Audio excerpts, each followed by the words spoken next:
Hello, hello, hello, hello. It is time to start the show. We're about to talk some 49s and NFL. And I know we're going to be all talking about yesterday news and stuff and everything that's going on with the 49ers. We'll get started right after this.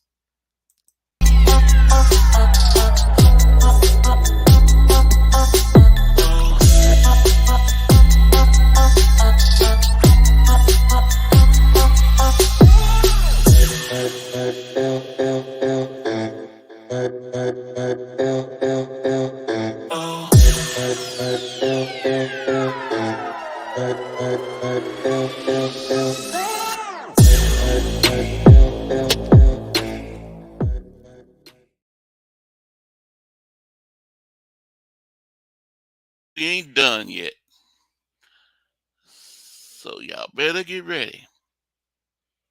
Well, coming in all the way from San Francisco Daly City, my brother, John J. The What's Dope up, Rhymer. Corey? What's How up, you Corey? doing? How you doing? I'm doing good. Now, coming in all the way from Corona, California, my brother, David Corona. Yeah, what's up, Corey? What's up, John Jay? What's up? Yes, Can you guys hear always me? remember. Yes, always Okay. remember to put your TV on pause. I mean, not Yeah, pause. I just did that Mute. right now. Mhm. Coming in all the way from New York, my brother. He's a Giants fan. We won't hold him against him because you know we're gonna beat him game 3. Oh My wow! Yeah. brother,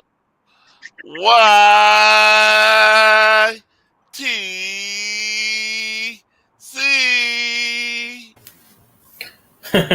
Week 3. What's Coming, up? What's coming up? in, my other brother. Yes, this man, he's very bold. He lives in enemy territory, and he says, "Yo, I'm a 49er fan, and I stand up proud." My brother, no border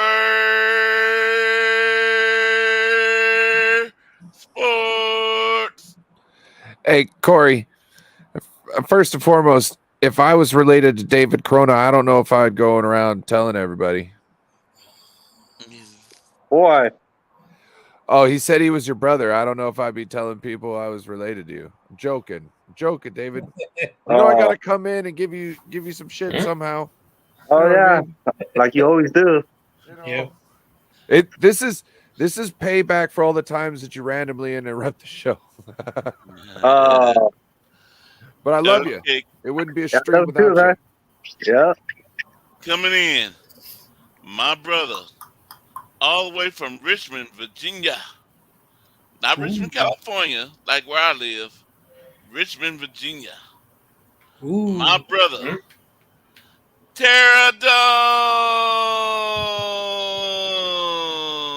What up, Pterodon. Terp? What's Hey, up, man? fellas. Hey, Hello fellas. there. How's everybody doing tonight? It's the Good, goat. good, good. The Hey, goat we all the here. way out from Virginia. I was East watching those. Coast. The Steelers was stomping the Yeah, Falcons, man. Yeah, Yeah, they Still, are getting they, massacred I in had to that turn Hey, it game. off. how about the game? that they got still are. I still Yeah, I didn't 24/7. want to see. I had to turn it off. I didn't want to see cases of necrophilia on my screen.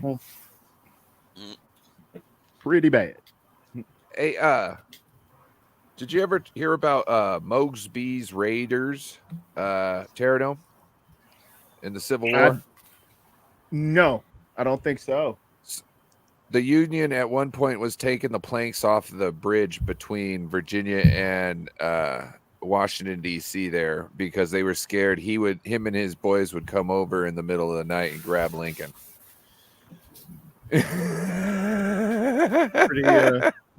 Pretty good. I got NFL. Good I'm about to put the strategy. game on right now. Mhm. Wait, I forgot I have NFL Plus. Yes. Yeah. Yeah, everything's early because we're playing tomorrow night. Mhm. You know, so it's a little off. I'll be able to watch. Yeah. Yeah. Yep. So, Brian won't be here today. He's, birthday. His birthday in, yeah, man. Happy Oh, yeah. birthday, Brian. Happy Yeah. birthday, Happy birthday, Brian. Happy birthday. Happy birthday to you. Happy birthday to you. Happy birthday to Brian. Happy birthday to you. That's right, because I wanted to wish him happy birthday yesterday. It was Kobe Bryant's birthday. And, Yeah. and then I was like, no, it's the next day. And then I forget until right now. Yeah. Yeah, I hit him up this morning. He was on my show before he got his day started. It was pretty cool. Oh, yeah? What time he's starting his day at? It's 7 for y'all on the West Coast, but Okay. it's 10 o'clock for mine. It's 10 over here on the what East. I don't. No, I get that. But I was like, man, he's starting his day like late. I don't know. I guess I start my day early sometimes. Yeah. Everybody's got their version of early, though. That's I know. that is a truth. Yeah. Real early. And this morning when I was leaving, your YouTube recommended and you were on, and you had what's his name? Darn, I forgot his name. Teddy? Who? Teddy? No, not him. Was it Twin? Is that his name? Or am I getting it wrong? Twin Empire with the beard. Yeah, Yeah, that's Twin. that guy. Twin's awesome. Oh yeah, he's real. And his brother's a Cowboys fan too, huh? Yeah, that's funny. I still haven't met the brother. I've Or seen maybe- his brother. I've seen his brother. I see his he does Cowboy stuff, and then he does sometimes calling. Yeah. Sometimes I feel like calling the number and say, "Oh, 49ers gonna whoop you guys." But I don't want to be rude though. You know what I mean? I got twin cousins in my family. This is hilarious, right? So I go down. I didn't get to see them a lot, even though I lived in California. It was my twins on my dad's side, right? And there was a falling out between like their mother and my mom used to be friends. They used to kick it, all that stuff. They met each other. My dad met my mom through each other. Anyways, so I never, I go down with my dad, meet him. I'm like, hey, what's your guys' football teams? One cousin's like, I like the Niners. I was like, yeah, you're my guy, right? And the other one's like, I was like, who do you like? And he looks at me and goes, the Cowboys. And I was like, what?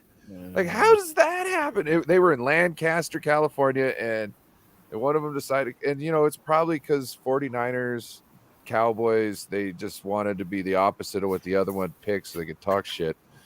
I think that's how it is. And go. Yeah, it goes Yeah, my brothers are way twins. back. And now you they're- have a twin brother. Now they're as well, Seahawks Corey? fans. Look Yeah, at that. Traitor. but one of them Yeah, last Are your year twins, passed Corey? away. fitting. Oh, No, sorry. I to don't hear. have. My brother's two older brother, they twins, but one of them that used to live with me passed away. Oh, I'm Oh, I'm sorry. sorry to hear Last that. March. Yeah. Last year. Yeah. Sorry to hear that. 2020. I have two twin sisters, man, and they like day and night. They look the same, but boy, I tell you, you know them distinctly with their attitudes. Oh, yeah. One's good sister, and one is like, who are you? Yep. Yeah. So Terradome, we have our good friend Mr. YTC. Don't know if you ever met him. He's a Giants fan. He also has the hatred towards the Cowboys. Hey, who well, doesn't? there you go, YTC. How about them Cowboys? I remember that Michael Strahan commercial they had Yeah. years ago. Yeah, man. I remember Brandon Jacobs slamming the football at the touchdown zone, I think, on the metal grate after he scored. Oh yeah, Yeah, it goes way back. And that's how long I've been watching since a kid. So yeah. Yeah. New York Giants, What tough memories. what you see? Yeah. So, any good news about your Giants? Well, Yeah. first things first. Before I go into that, I want to give a shout out to my man. You know, he passed away today. I'm sorry to hear. You know, from the wrestling business. You know, we lost Yeah. 2 people today. Like yesterday, Terry Funk, and then we lost Bray Wyatt today. I'm sorry to Oh, hear. I was seeing Twitter. They were playing the. He was in Roadhouse and they were playing that clip, and you know, Yeah. I didn't put it together, or whatever. But yeah, man. But yeah, Terry we lost Funk. 2 people. You know, today and yesterday. What happened? We Terry lost. Funk passed away. Who? 2 wrestlers passed away. One today Oh. and one yesterday. Man, that sucks. Dude, Yeah, I just wanted to give Wrestling. them a shout out. You know, because yeah. I think wrestling is probably more dangerous than football. And I think, you know, they take damage on their bodies, but I think Yeah. like I'd have they to have a lot disagree. more I mean, like it's just as dangerous. well, I'm not saying I'm trying to explain like people think that, you know, football would be like more of a physical sport, you know, taken, you know, they're like George Kittle says, I'm in a car crash multiple times in a game, right? And so I'm trying to say these guys are kind of in their own car crashes themselves doing some of these moves. But also, like, there's a lot of stuff you don't see behind the scenes where they fight with depression, and that leads to a lot of substance abuse. And also, to get that big, some people aren't necessarily, you know, doing it all natural. So, I mean, there's other things that come with that territory that really, like, cuts the lives short of some of the people we admire so much.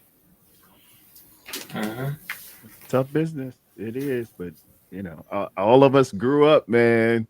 I'm sure all of us as little boys at one time or another and jumped on that bed, did the superfly snooker. You did some type of move, the figure 4. I've been in the mirror doing my Ric Flair all my life.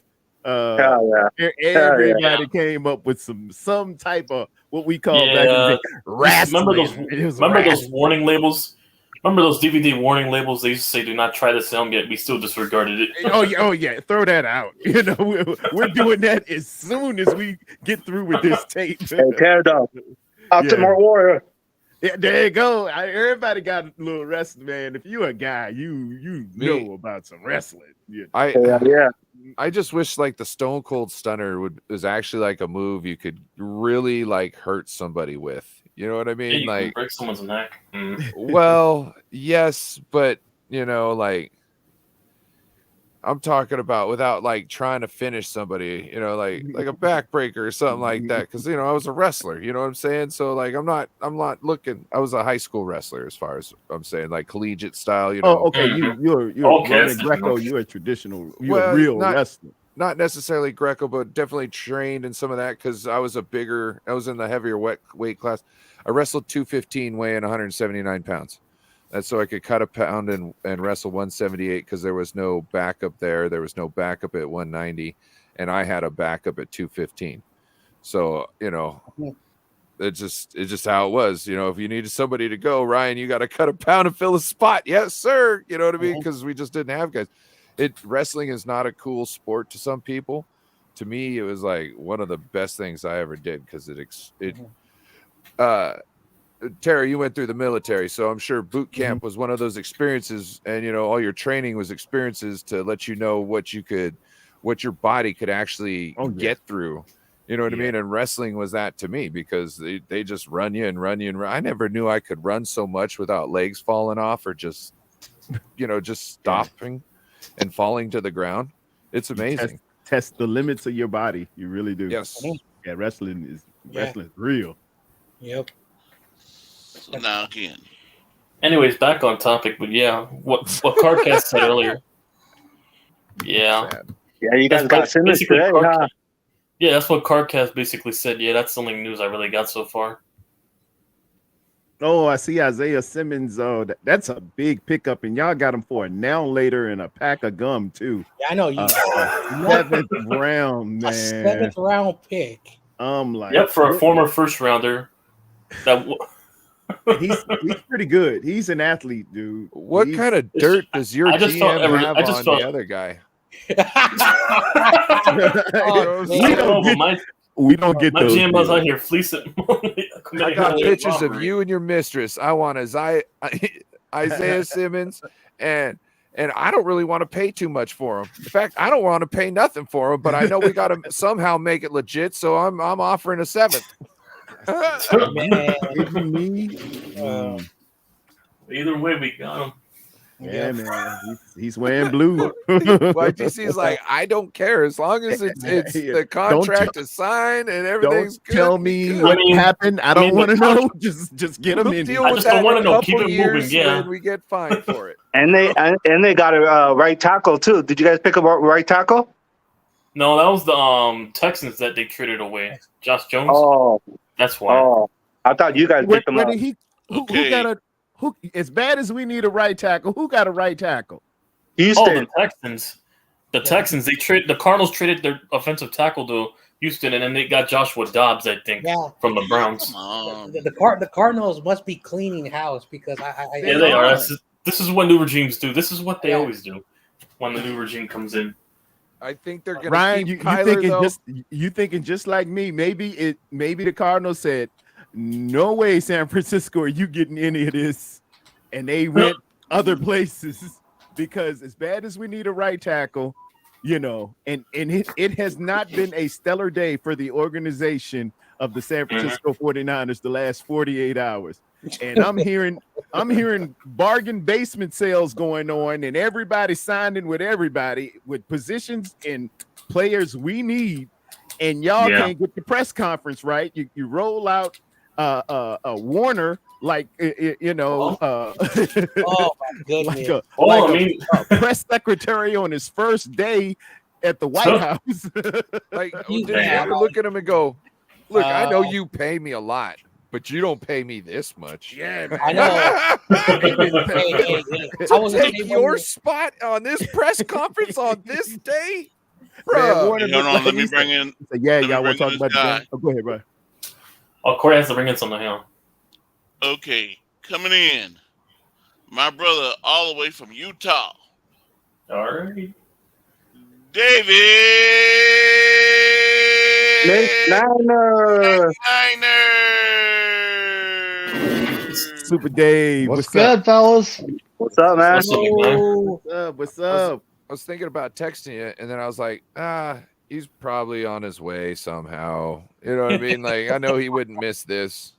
He's doing something or he's on his way, one thing or the other. Doing something or someone, True. And it starts. Yep. The spicy chat. Yeah, we were talking about, man, how the Cardinals. We're are talking about how we fleeced the giving away Retardinals. No, stop. the Retardinals. Oh. Okay. Oh, shots fired. I know to who. I don't know. They're giving away ball players, and we're not getting any of the recipients. They're not getting any Come of on, that. Red Chickens would have been too. The Giants, Too the simple. Giants got Isaiah Simmons for now later in a pack of gum, and they gave away a right Yep, a tackle bag of too. chips and a medium soda. Yeah. And the Texans, and D'Amico's down there. We need it, and he didn't say anything. I'm taking my tackle. I mean, that's what. Sorry. I mean, that's what waiver wires are for. After week 3, when the preseason cuts happen, you can go investigate the market afterwards, I guess. Right. Well, hey, congrats on Isaiah Simmons, and too bad he won't do nothing week 3. We'll see. Because now we got a guy we can put on Kittle, and then we just get the other middle linebacker on McCaffrey all game. Who's gonna stop Debo? Yeah. Don't worry, we got quotes for them. Don't worry And about it. Who's gonna stop Jennings? Who's going to stop Ayuk? Yeah. Who's going to stop the zone blitz? I heard you're talking about right tackles, and we have one of much better front sevens in the NFL right now. So We can move the pocket. We're doing a great job at running directly at people. We do lots of things. His rush might be stalled because we might be passing on first down when you're expecting us to run. And he's not trying to get upfield. And we were using play action. We're using play action to freeze them in a spot and to pull your linebackers up in to open up a spot behind them and in front of your safety. Don't give him the whole game plan. Don't give it all away. Don't give it Well, all away. It's you know what's funny? It's the same thing all the time, but you can't resist the cheese. Yeah, You can't you're resist gonna have to the take cheese. That cheese. That's the gimmick. You can't resist the cheese. Cheese routes. That's what somebody called it. He said, "Hey, this is one of those cheese routes right here. He's gonna don't take that cheese." And if you Hufanga don't used to take it all the time. and if you don't go after the cheese, you're gonna get burnt all night. That's the thing. It's a double-edged sword. Conflict. You can go ahead and drop back and take this under route with Debo, or you can jump it up and then get it over your head. We give you dilemmas, not problems. Problems have answers, and solutions. Dilemmas are two different scenarios. You can accomplish one, but you can't defend against the other. And the Tito Jackson of the Manic. Tito Jackson. Tito. Whoa, by the case, Tito Manning's 5-3 in the playoffs against the 49ers. But who am I? Okay, don't rub it in. That's what paratroopers are for, Terror. Kenny Pickett went 4 for 4, 86 yards. Wow. So four. Oh, besides that one catch to George Pickens, what else did he do? That's it. He did. He did two drives. Okay, hold on. Two drives. Go ahead, McNiner. We're talking about the Cardinals and who they traded away. Have we talked about the QB they acquired yet? Yeah, Joshua Dobbs, the alien-looking dude. Yeah, he looks like an evil version of Brian Shazier. So, how does he help their Super Bowl chances? Damn, that's stuff. Super Bowl chances. He helps them just losing ways. They're definitely rebuilding. If they have to start him at some point, they might get Caleb Williams after all. Yeah. You said alien guy. He did. I thought you were talking about. I've always thought Lamar Jackson looked funny, like his forehead isn't right or something. I don't think he's got. I thought you were talking about him for a second, but I was like, no, he signed his contract. Yeah, I don't know what. Every time I think about his forehead. You guys just reminded me. I need to renegotiate my current wage, so I'm gonna have to find Lamar Jackson's mom's number. Yeah. She's done pretty well for herself. Well, she's in her 10%. She's got like 18 million herself. So thanks, Mom. No, more importantly, you got to get the agent who got Justin Herbert his contract. I didn't know blowing 27-0 leads in the playoffs to get you $54 million. Dude, imagine just being Christian. Was it Christian Kirk, that wide receiver for the Jaguars, who'd stumbled into that big, huge contract that like set the record for third string wide receivers? Because he had Trent Baalke down there giving away money. I know. He was just like, wait, what? Of course he wants money to sign for that. Soon parted. Yep. He'll be there tomorrow. Yeah. You know what I mean? Like, that's the easiest money I've ever made.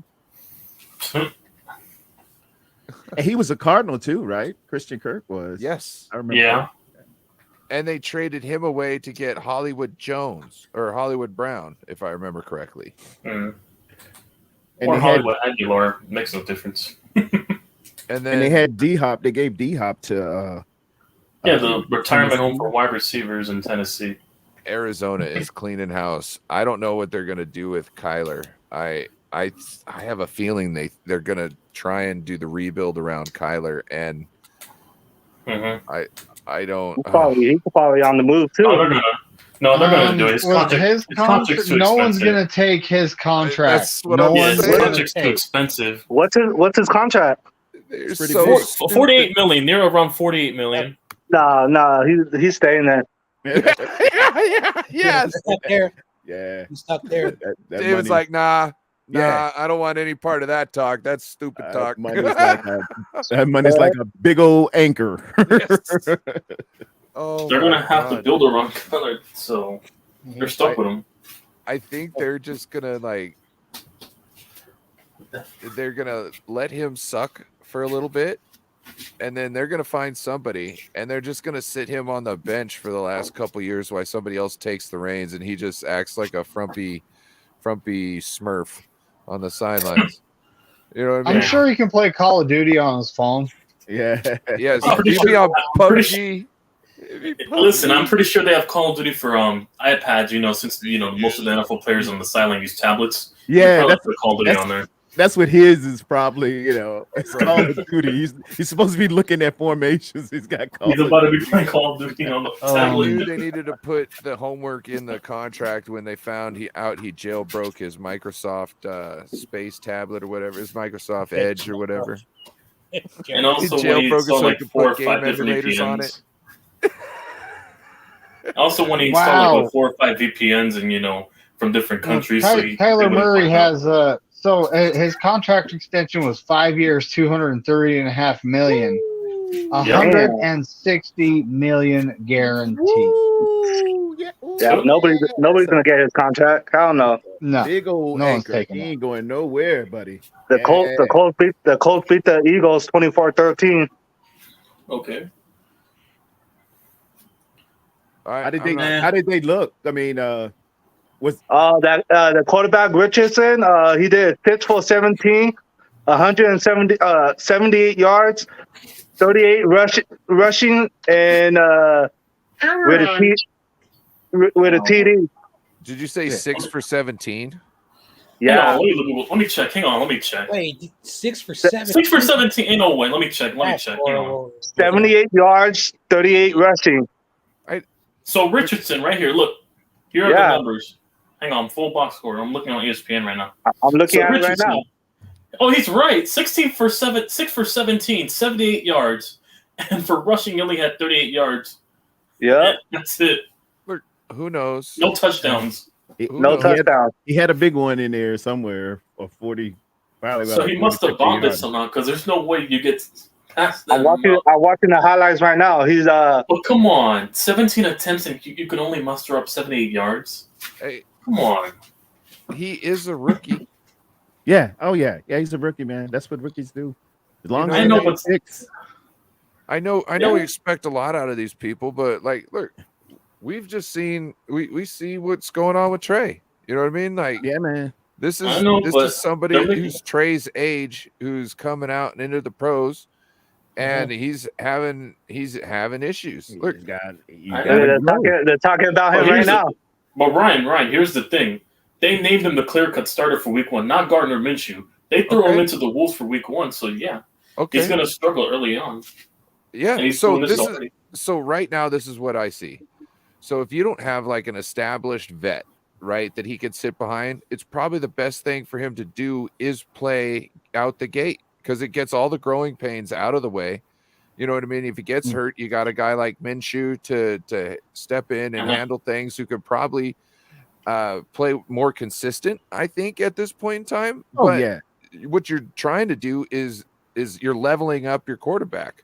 You know what I mean? That's Fair you're point. leveling up your draft These pick. are the these are Right the, now, the they're crawl and baby showing- steps he's got to have. I'll be Yeah. back. Right now, If he they're doesn't have showing the 49ers what they trade for the Dolphins. 21 first round pick, 22 first round pick, Oh, 22 third round pick, 23 first round pick, number 3, and they got Trey Lance. And then let me see what else they're talking about. Oh, I'm playing that. I know. I already know that. Yeah, I've seen that yeah. before. That graphic, yeah. David, Oh, we neat. kind of already know that information. And I want to give you. I want to let you know. let it sink in. You really want to turn it the knife a little bit, you right? wanna He's like, pour that salt in that wound. See how that whatever feels. you feel about Trey That Lance, tickle? they wasted all that draft capital, Yeah. either way. and they started of- wasting it from the start with their decisions. You know what I I mean? know. Which really So- is appalling to me. So And they're it's saying really that horrific. right now is they're saying nobody- the coach is letting him down, and they don't want him get playing time. So I was saying that with Well, Waruna. I was saying well, I this was- wonder if Well, this Trey's is college. little It's practically fourth college quarter ball when you really play. think of it. This is caused Yeah. cause Kyle to maybe not want to They have said to they're gonna have trade like him a for a quarter, 6th round pick. Yeah. not wanting Kyle to have Or could a it, quarterback or could it be controversy. Kyle? Or Well, could it just be Kyle was, could you let me get my butthurt that he point got out? bullied by the media, Yeah. and now he just wants to make a point for Trey Lance on draft night? I What know was it's, my it's so point, it's YTC? it's so hilarious. Corona's talking, Hang on. YTC's talking, and so hilarious. You want to go? I heard all Go of ahead. it. Go ahead. No, I got you. I'm just like, how are you? No, I'm sorry if I interrupted. I was just, yeah. How do you know what my point is, and what another point could be? How do you know I'm not saying your point already? If you're talking Sure. over me and tuning me out. Yeah, man. Oh wow! Now they say the 6th or 7th. He also Oh, who start knows? learning the situation. But nobody is going to see any repercussions for all that waste of capital, essentially, what they're doing. Oh man, that's If supposed to they get end up traded for. trading David, him for a 5th oh, or a excuse me 6th for a or minute. whatever. No border sports. Yeah. David, listen Yeah. to when people's talking and don't interrupt them. All right, You keep all on right.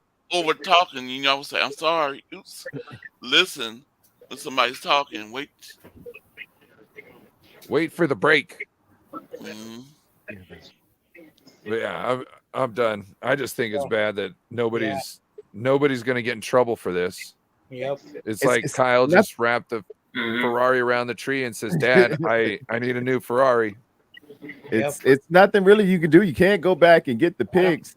You can't get the draft compensation back. Uh-huh. We're not gonna get those I 3 know. first rounders back. I know. It's done and it's a shame. Not even that third, probably. Yeah. I know. And this is the thing that's so frustrating. Mhm. Like, I think everybody understood why we traded to number 3. We needed a quarterback. But if you were going to draft a quarterback that was raw and you wanted him to develop, it didn't make sense to trade up. And I said this over a year ago, and I got a lot of pushback. Now everyone's like, oops. Now they're trying to apologize to me on social media, because if they were looking for someone to develop, and have Jimmy's contract expired, they could have stayed at 12. Justin Fields was falling. He was falling. Yeah. We Yeah, could he have fell to traded up. 11. We could have Mhm. traded up with the Giants at number 10, with a couple of picks. It would have been, too expensive. We could have got Justin Fields or Mac Jones, or maybe if Trey Lance was still there. But the point is that that's the thing that was so frustrating. And then, the kid gets hurt last year. It's the NFL. And now Mhm. Kyle is like, you know what? I don't want to develop. I'm looking for someone who's been in the league, who has a lot of starts. That was Sam Darnold. And you got Brock Purdy, who played absolutely well. And you saw what happened. Basically, he told the media he doesn't know who the backup quarterback is. He had a meeting with Trey Lance. Trey Lance, I don't know if it was a day off or whatever happened. Then it was leaked, and then now Trey Lance is now quarterback number 3. And Mhm. you got to feel for the kid, because, like, what did he do? He did nothing. Oh, nothing wrong. No, Yes, and that's the I'm thing. not Also- blaming him at all. No. Hey, so you in a perfect scenario, you could have drafted you can draft Trey Lance, and he could be the starter right now in a perfect scenario if they would have knuckled down, figured out his throwing mechanic right in the beginning, right? Just moved him around. And before he even gets into camp, I don't care if he's got to wait until halfway through the season. Once he comes back, he's figured out what's going on. Boom, start learning the thing. Now you can sit behind Jimmy the rest of the season, figure out what things going on. Boom, second year, what can you do? You can actually probably make those throws, so then Kyle feels confident in him, in his system, and he doesn't have to do this "we run Trey into the ground" type thing, aka giving him all those chances to snap his ankle. And then we're in a different position right now. We might not know what Brock Purdy has in the tank, what he's got. We might know what he's saying. Maybe he came in and we're like, whoa, look at our backup. Woo, look at our backup's tight. You know what I mean? It could be all that. It could be the total opposite of that too. But I'm just saying there's a path But if they knew their mindset, they shouldn't have gone for somebody like Trey. Now looking back now, I wish I could go back in time and just slap him and say, "What are you doing? You're not going to end up happy with this decision because you want to win right now. So just go get somebody who you think can plug and play right now."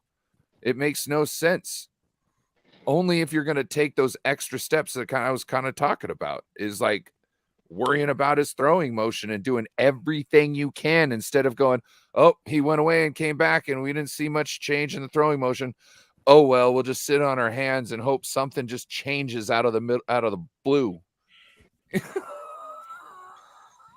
That's basically what they did. Going back a year ago, man, really just reading the tea leaves and looking at how it actually happened. The plan was Trey Lance was QB1. He was going to be the starter. And then Brock comes in and, he was Mr. Irrelevant. I wasn't really even paying attention to him until I seen Nate Sudfeld packing his bags and moving to Minnesota like he's Prince or Kirby Puckett. And then I said, well, what's this Mr. Irrelevant guy that we paid Sudfeld a lot of money, right? But yes, but you sent him away. Yep. So then I'm starting to look at this kid a little bit in the preseason. I said, okay. So it was going to be Trey number 1 and Brock as the backup because we didn't want Jimmy. We put him on the practice field, kind of like the kiddie pool, if I can remember. And we were just hoping the big thing we were saying was, where do you think Jimmy G's gonna go? And then the doors started closing. Indianapolis got a quarterback, and then Atlanta got a quarterback, and then Houston got a quarterback, and you were like, well, I guess he ain't going nowhere. And our back door opened. And that was the back door that Jimmy Garoppolo needed. And I'll say it until I say it again. If it happens any other way, y'all tell me if I'm wrong. But Jimmy must have sensed, and he knew that if you're starting Trey Lance, I know, and everybody else knows, the Cabo clique and everybody knows that it's only a matter of time before I get in there. And the evidence I have before you is because he took a pay cut, but it was incentive laden to make sure he started enough games at like $500,000 per game and get to the playoffs for $1 million that would have brought him back to the NFC Championship at exactly $18 million. He knew early, Kyle knew early, everybody knew early. That was the plan the whole way along, to get Jimmy G back in there. Did he get his million for getting them to the playoffs? Getting us to the playoffs? Because, like, if you think about it, like, he did help the wins necessary to get to the playoffs. But he had to start in playoff games to get the money. So he gets his foot cracked open, and the wild card, the Joker, the monkey in the wrench, the daggone fly in the ointment comes in, and this rookie comes in and acts like he's been playing for 5 years in the National Football League, and we go up from 24.5 points a game to 33 points per game against, I think, very good defenses, and then go up to Seattle and whip them, where we never whipped Seattle. Like, we put up 21, but it should have been an extra 14 on there because they took back a pick six where Nick Bosa only just tackled Geno Smith. He didn't, drive him into the ground or anything. And at the end, with a minute and 6 left, JP Mason ran the daggone ball for 55 yards, and we had it with a minute left on the goal line and did the gentleman thing and down the ball. That could have been 35 right there as well. Every game this kid played, the San Francisco 49er offense operated at the highest levels that Kyle has ever had in his tenure here. We never saw 30 points plus per game every time out of the chute. And when they saw that, they were like, well, and then we went to the playoffs and he puts up 41. It was like, well, hey guys, it ain't rocket science here. This got to be the guy here, So now you got Trey recovering, and he did everything he possibly could to get back. He had a broken ankle and foot or something like that. He got cracked wide open in the second game of the season. And it was a yeoman's effort to get back, get rehab, get ready, and he was ready by February. He's in March of 2023. He's training with Jeff Christensen and Patrick Mahomes, and he fixes those mechanics and cleans them up. But a miracle worker and a saved man, young Brock Purdy, he comes back early and ready to go. We thought the daggone thing would take Tommy John surgery and he'd be out a year, but Coach, I'm ready the first day.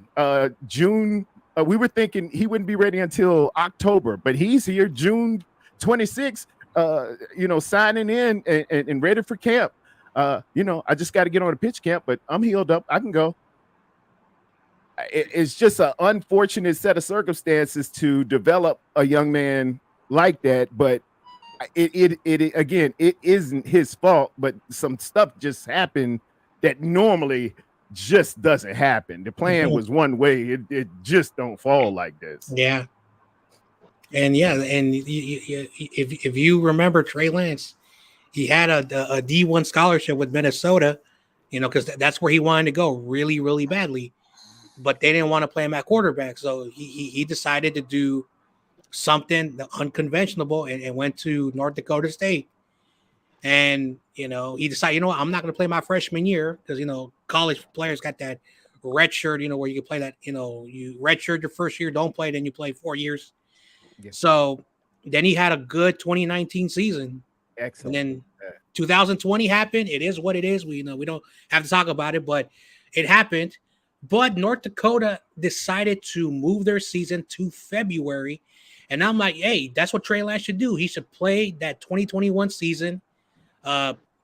He could still go to the draft, miss the final game of the regular season, get his reps, but he decided just to leave early. And I think if he would have played in February 2021, maybe we would be looking at the 21 season differently, and the outcome probably would have been different for Jimmy if Trey would have decided to do that. But he didn't do that, and we all know what happened. So the kid really took a lot of gambles in his football development, and it's unfair, but life's unfair.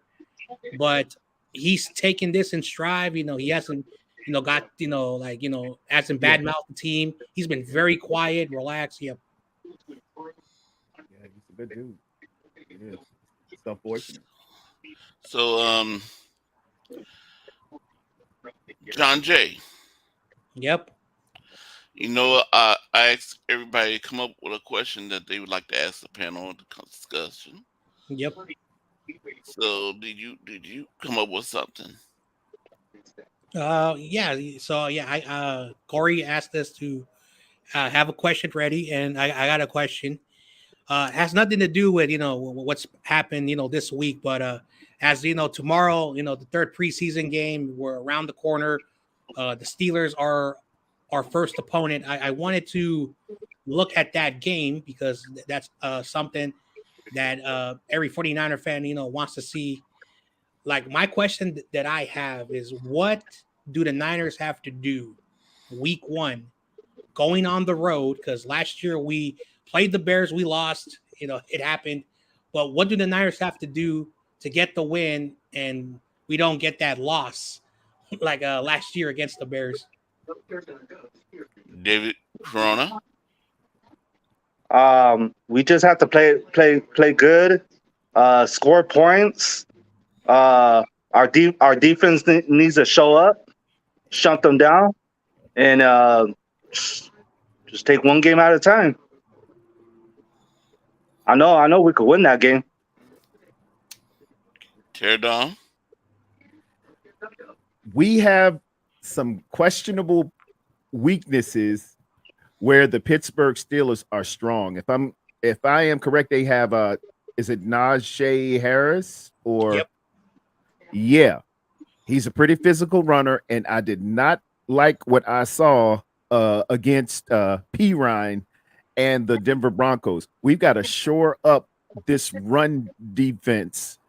We can't get blown off the ball. We're gonna have a cut down, and some familiar names I feel are going to get cut in this cut down, and I'm very interested to see how we're gonna look in our run fit tomorrow night, and I hope to see some improvements on the offensive side. Man, I just turned Brock loose, and as long as McKivitz holds up, he's going to go against a monster. That T.J. Watt ain't playing, and the other one on the other side, I'm not remembering his name. They mean what they say when they coming around that corner. I know Silverback is good on the left side, but McKivitz, you're going to have a test. No more sports.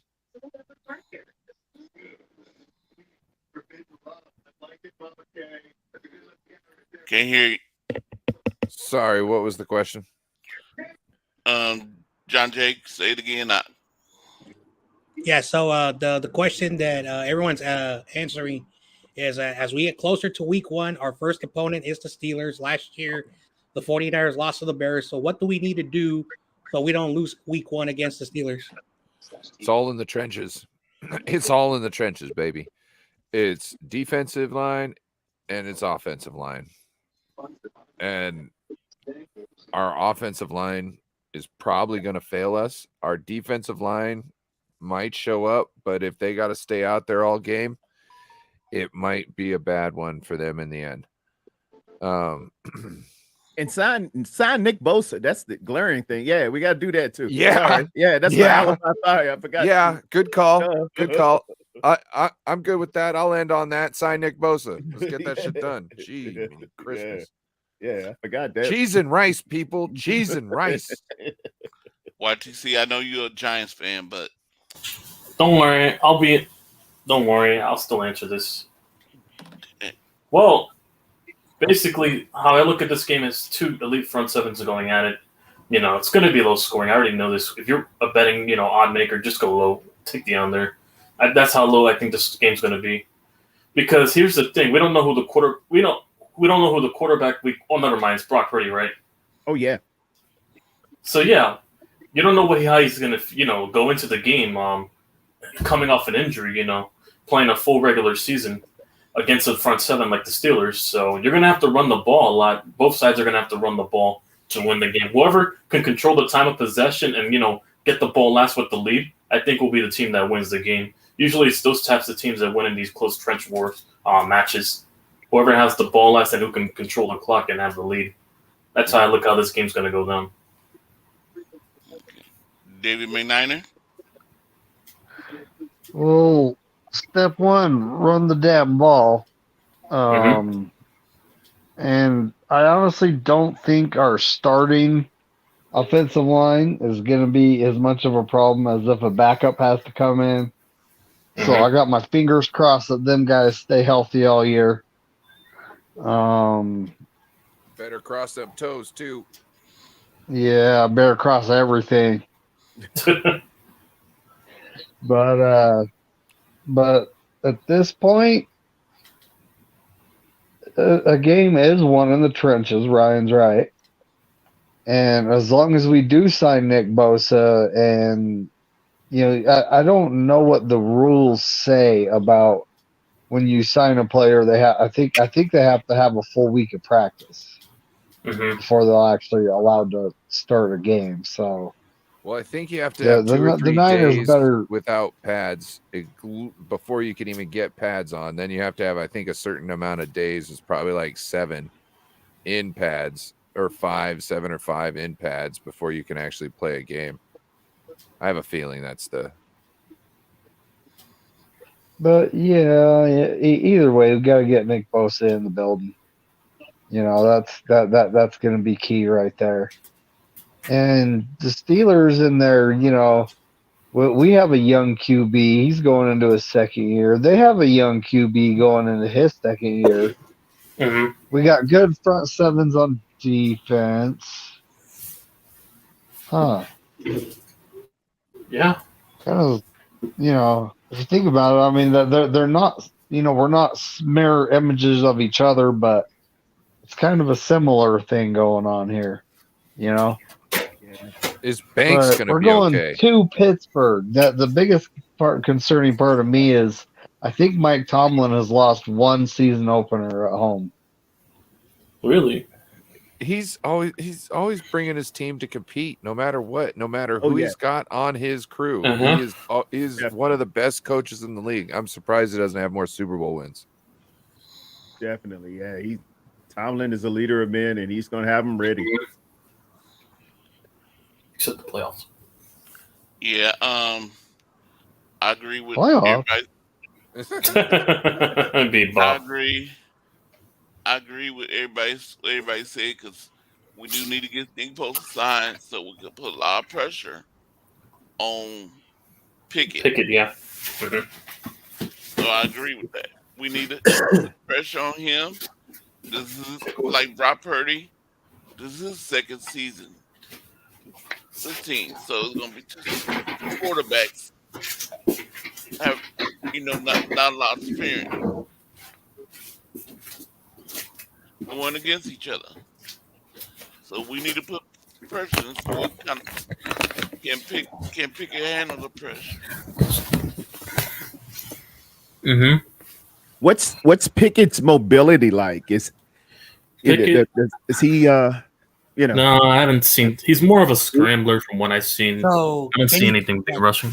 Kenny Pickett is really good in the pocket. He knows how to stand there. The drops. Mm-hmm. He's not fast. He can run, but he is not fast. Okay. So Mhm. we should be able to not worry about his mobility because that wide nine, even though it was preseason, Russell Wilson had 2 big runs on us, which really frustrated me. That frustrated me too. That's what I was concerned about. Mm-hmm. Is he a squirrel like Russell? When he broke that one run and just like it divided up the middle, just opened up for him, and the angels started calling and whatnot, and he ran down. I just pointed. I was just like, of course, this is of course. Yeah, we've seen this movie, right? Yeah, this is what I've been waiting for the whole game to know we're still those guys. And I think he caught us on a blitz. Demetrius Flanagan Foles was blitzing. He gets washed down, and we really had nobody in the second level. So it was, nothing but 88 out the gate. Excuse me. I just let's talk about some philosophy here. Okay. So if we're losing to these, if we're getting cut up by these quarterbacks that are just waiting for our defensive ends to come around behind, how come we just don't do a delayed blitz with the linebacker right up the middle? Interesting. Because think about this. If the linebacker stands out there and shadows the quarterback, right? Yep. Then either a lineman has to cover you, or he's got to try and remember that you're there. Which things aren't good for their team because that gives a chance for either another defensive lineman to have a one-on-one and get break free. Yeah. Interiorly, which is what you're wanting, especially if the edges are getting creased or getting around. Outside pressure, yeah. Yeah. And I just don't understand why we're not doing this. It's certain quarterbacks, we need to attack them certain ways. Like, yes, sir. It just makes no sense how we attack them sometimes. You're 100% right. A circle gets the square. I've been wondering. They used to do it with either a mush rush or what they call a cop. And if you have somebody, an athletic linebacker, like a Greenlaw, like a Warner, who can match speed against a quarterback who is very, very squirrely, that's the guy that you need to have on him and come with the delayed blitz and come with just watching him, shadowing him and mirroring him. It's going to take a little bit from your coverage fit because he's got to drop in the hook or the curl zone or sometimes the flat. But, given the fact that he can hurt you so much quicker in the run game coming up the middle, I think that takes precedence over, maybe we won't cover the flat on this one with a little, a little running back shoot pattern. We'll just And- have him on here. And this is what I see anyway. So on a pass play, when the ball's snapped, the offensive linemen take step backs, right? Because they're trying to create the pocket, do all this stuff. So linebacker, step up, don't create contact yet, just step up, create a presence, and then you can help block off passing lane until it's time for you to blitz. And then that'll kind of hesitate things. If you time a jump, that could be very fruitful. You know what I mean? So depending on where a pass is going. Yeah, I'm a huge proponent. We need to get more. We guys, I dare venture to say I haven't done the math and did the research, but I think we got the tallest interior lineman and defensively in the league. Is Armstead goes about 6'7", correct? And Kinlaw was 6'5", and you're going to tell me we don't have any pass breakups? Something ain't right, man. Well, and I think that's a real detriment. We need more pass breakups on our defensive line. You just can't have that, man. You got to have at least one a game. I watch think we'll Chris get Jones. more. Chris Jones gets them all the time. Well, so Eric Armstead's got those big long arms, but he's getting double teamed a lot. So each arm is dedicated to another player. You know what I'm saying? To a player, and it's hard to, you know what I mean? It's easier when you can hold somebody at bay, and then you can get your arm up instead of having it on someone's chest, trying to keep you off, keep them off of you, and getting them pushing you out of the way so you can at the last second get your arm up. But I think that will change this year when you've got a present like Hargrave up front, where they're gonna have to do something about him. They're gonna have to try to, because he's always attacking a gap, and he's usually always getting there, and that's what I'm loving about seeing his tape. He attacks the gap so well. He's got John Randall quickness. Yeah, remember my big John Randall. He gets quick. I love in John the Randall. hole. I love me some John Randall. I love John What's Randall. good, You seen his What's up, 30 for everybody? 30 or whatever when he said, I just want to be a What's up, garbage Eddie? man, So, man, be off at 2:00 in the afternoon, get my 6-pack of beer, and be made in the shade. I was like, I love this guy. He's a guy. Yeah, I like that. But yeah, they're going to have to address his skill, his technique, because it is nasty, and he's going to get the double teams up front all year long, and that's going to leave Eric Armstead to be one-on-one, and he's going to get more production. I feel he might get more chance for more swatted balls, maybe even an interception or something like that. And Hargrave's still going to get his Hargrave's still going to get his, because his technique's so good.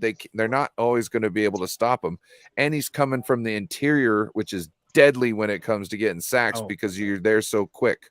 Yeah, and we've got nothing but we got hopefully Nick Bosa coming back, so at least one of those ends is always going to be back there creating some sort of pressure on the quarterback, causing him to step up into a Hargrave or into an Eric Armstead.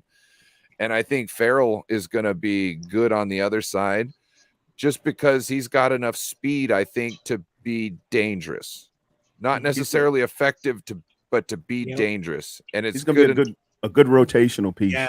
What's it's up, good Eddie? enough just to be dead dangerous to keep people at bay. You know what I mean? What's up? Yeah. What's up, Eddie? John Jay? How you been? What's up, John? Good. How are you? Good. What's up? You ready for your Seahawks? Yep. Okay. Yep, I got the land chops week one. What Yep. up, Eddie? So, Eddie, what's up, Eddie? What's good, Eddie? What's up, everybody? Man, they got what time is it? They got the Colts and the Eagles still playing. Well, it's a minute 59 left. But Yeah. Colts up. That game's about to be over. David Corona. So, what are you guys doing? What are you guys looking to do with Trey Lance, though? Oh wow! We've been kicking it around, the campfire. Somebody got to do something. David Corona. I just want to yell. Yeah. Okay, did you come up with a question you want to ask the panel? Yeah. if Nick Bosa missed the first game, Pittsburgh Week 1, you think we could still win that game without Nick Bosa? Okay. Ooh. Tear down. Ooh. I'm gonna have to say yes, because I love the red and gold, but Right? it's gonna be very uphill. Oh Very yeah. uphill. We're gonna have to bring our AA Think plus you need to game call in on some of the offense. We're gonna be miracles. ready to put up. Yeah, we're gonna have to put up. We gotta put up about 30. Right. So I see you guys play 2 straight road games. Yeah, that's Is our that- schedule. That's how we get We in. got our second was our second home. The second one's at home against who? No, we played the Rams over there SoFi, but that's our Oh yeah, second home. that's our Airbnb. Right? Just like Oh man. we're on the road against the Lions week 2. Detroit Oh. versus everybody. The dumber. They're picking Detroit to be pretty solid this year. Yeah, don't tell that to Chicago. Typical Detroit. Okay. No more sports. I'm going to say no. The reason being is I think then you've got just Cleveland Farrell out there. It looks like Drake Jackson is really good from the inside as far as rushing people. I don't know if maybe outside he's just not as effective or something. Maybe he's better against guards. You know, that could be a thing, that he's just that the tackles out there are just they're getting to him too quickly, and so maybe he doesn't have enough, like, I don't know, moves or quickness yet or something. That's what I'm hearing, that he's better on the inside. So we have issues outside if we don't have a Nick Bosa, because Cleveland Farrell can't play both sides, and Eric Armstead can play defensive end, but let's face it, he's not a skilled pass rusher at defensive end. He can play it, but he's good on first and second down as a defensive end, because he's there to stop the run. He can set an edge. He's great for that type of thing. But other than that, like, we need him interiorly. He's great against guards inside. So I think without a Nick Bosa, we get wrecked in the pass game and in the run game, because Nick Bosa does carry weight in the run game. I agree. Okay. YTC. Yeah. Do you think we can beat Steelers without Nick Bosa? Good question, Surely. by the way, David.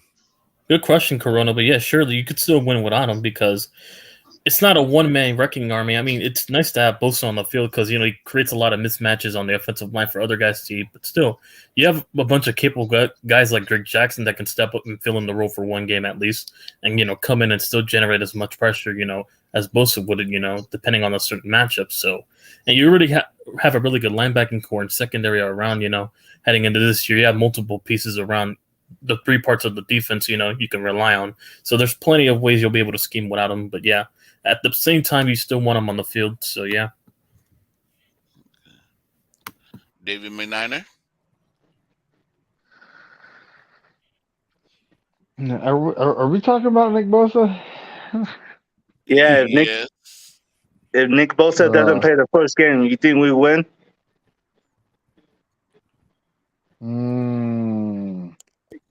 I think that takes the 50-50 chance down to 30%. And it's just because that's just how much of an impact he makes. Yeah, he's just one player, but he makes a huge impact on defense. Oh yeah. Yeah, I agree. Oh, Pittsburgh's going to be starting a rookie, Broderick Jones. What we got at going left on here? tackle. What does that say? he says this Vato is a Southsider, bro? Question mark. Okay, I guess. Okay, I guess. Well, that was random. Yeah. love the handle too. Sonny Corleone. That was the hothead in the Corleone family. That's Mikey's older brother. He gets shot up at a toll booth. I'm a Godfather fanatic. And well, I was saying, Pittsburgh's starting a rookie at left tackle too.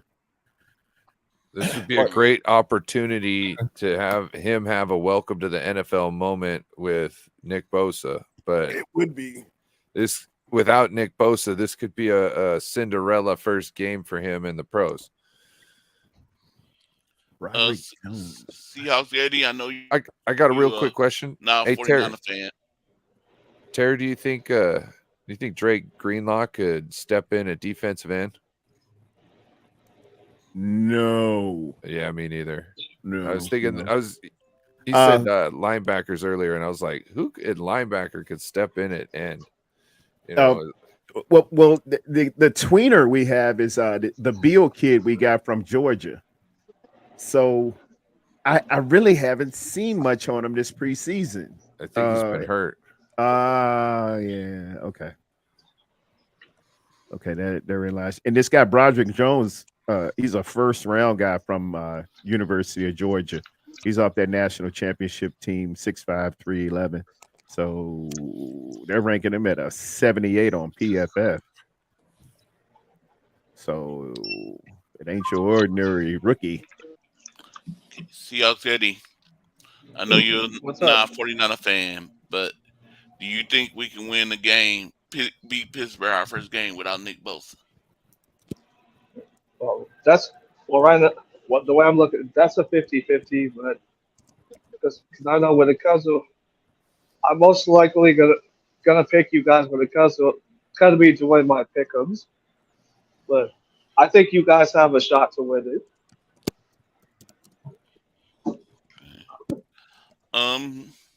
Yes, it's gonna be hard to beat the Steelers without Nick Bosa because he is a good pass rusher. He does put a lot of pressure on quarterbacks when you have to block him. You know, now they really can't double team Armstead if they really can if Nick Bosa's there. John Jay, what you think? I think we can beat them because they got a good team. You know, they got a really, really good team. But Kenny Pickett last year, when you look at his numbers, and me and Corona, we know a Pittsburgh Steelers fan, but we're not going to say his name. But Brock Purdy had better numbers than Kenny Pickett in only like 5 career starts. Kenny Pickett really was not good last year. You know, Trubisky was also not good last year with the Steelers. So I don't know if he has taken the next step, but if Kenny Pickett is going to be throwing interceptions, because he had 12 interceptions in 9 games, you know, of course, last year was his rookie season, but I haven't heard anything like any positive notes from Steelers fans about their quarterback. So I've said this when the schedule came out, like if our defense, even without Nick Bosa, like Kenny Pickett is going to have, difficulties with our secondary because Wilkes is a good, so it's going to come down to how Steve Wilkes plans in the passing game against Kenny Pickett. The Niners, all we got to do is feed the ball, all the short passes, what Brock did, that first drive. That's how we're going to move the offense. It's boring, stale, but we're going to control the tempo. And it's going to come down to defensive coaching of the Niners versus how the offensive coordinator calls the plays for Pickett. Also, can I point out that we make backup quarterbacks look like studs? And Kenny Pickup is a backup quarterback who is masquerading. Hey, I gotta go back to work. Hey, all right, hey. Thanks for stopping in. Stopping through, my man. Have fun out there in Utah. We're the Flying Elvis's Utah chapter. Yeah. We're that leaving Las Vegas. But yeah, back to Ryan. I'm assuming Jared Stidham PTSD. Oh, there's been a multiple. There was what was the Cardinals quarterback, the backup for Murray that one year, Colt McCoy. Mhm. Colt McCoy. Yeah, There's been a got couple of us one year. backups. Yeah, and Stidham did a job on us. Yep. And we could thank God we got the win, but Stidham was hot, man. Yeah. New Year's Day. We gave him everything, and not to take anything away It's from good him. stuff. We were not playing our best ball. No, they was out partying the night before. I know in my heart and hearts, man. New Year's Day, Las Vegas, Nevada. New Year's Eve, Las Vegas, Nevada. I know what young men do. I know what y'all was doing. Everybody in the casinos partying up. Oh, dude, they were everywhere.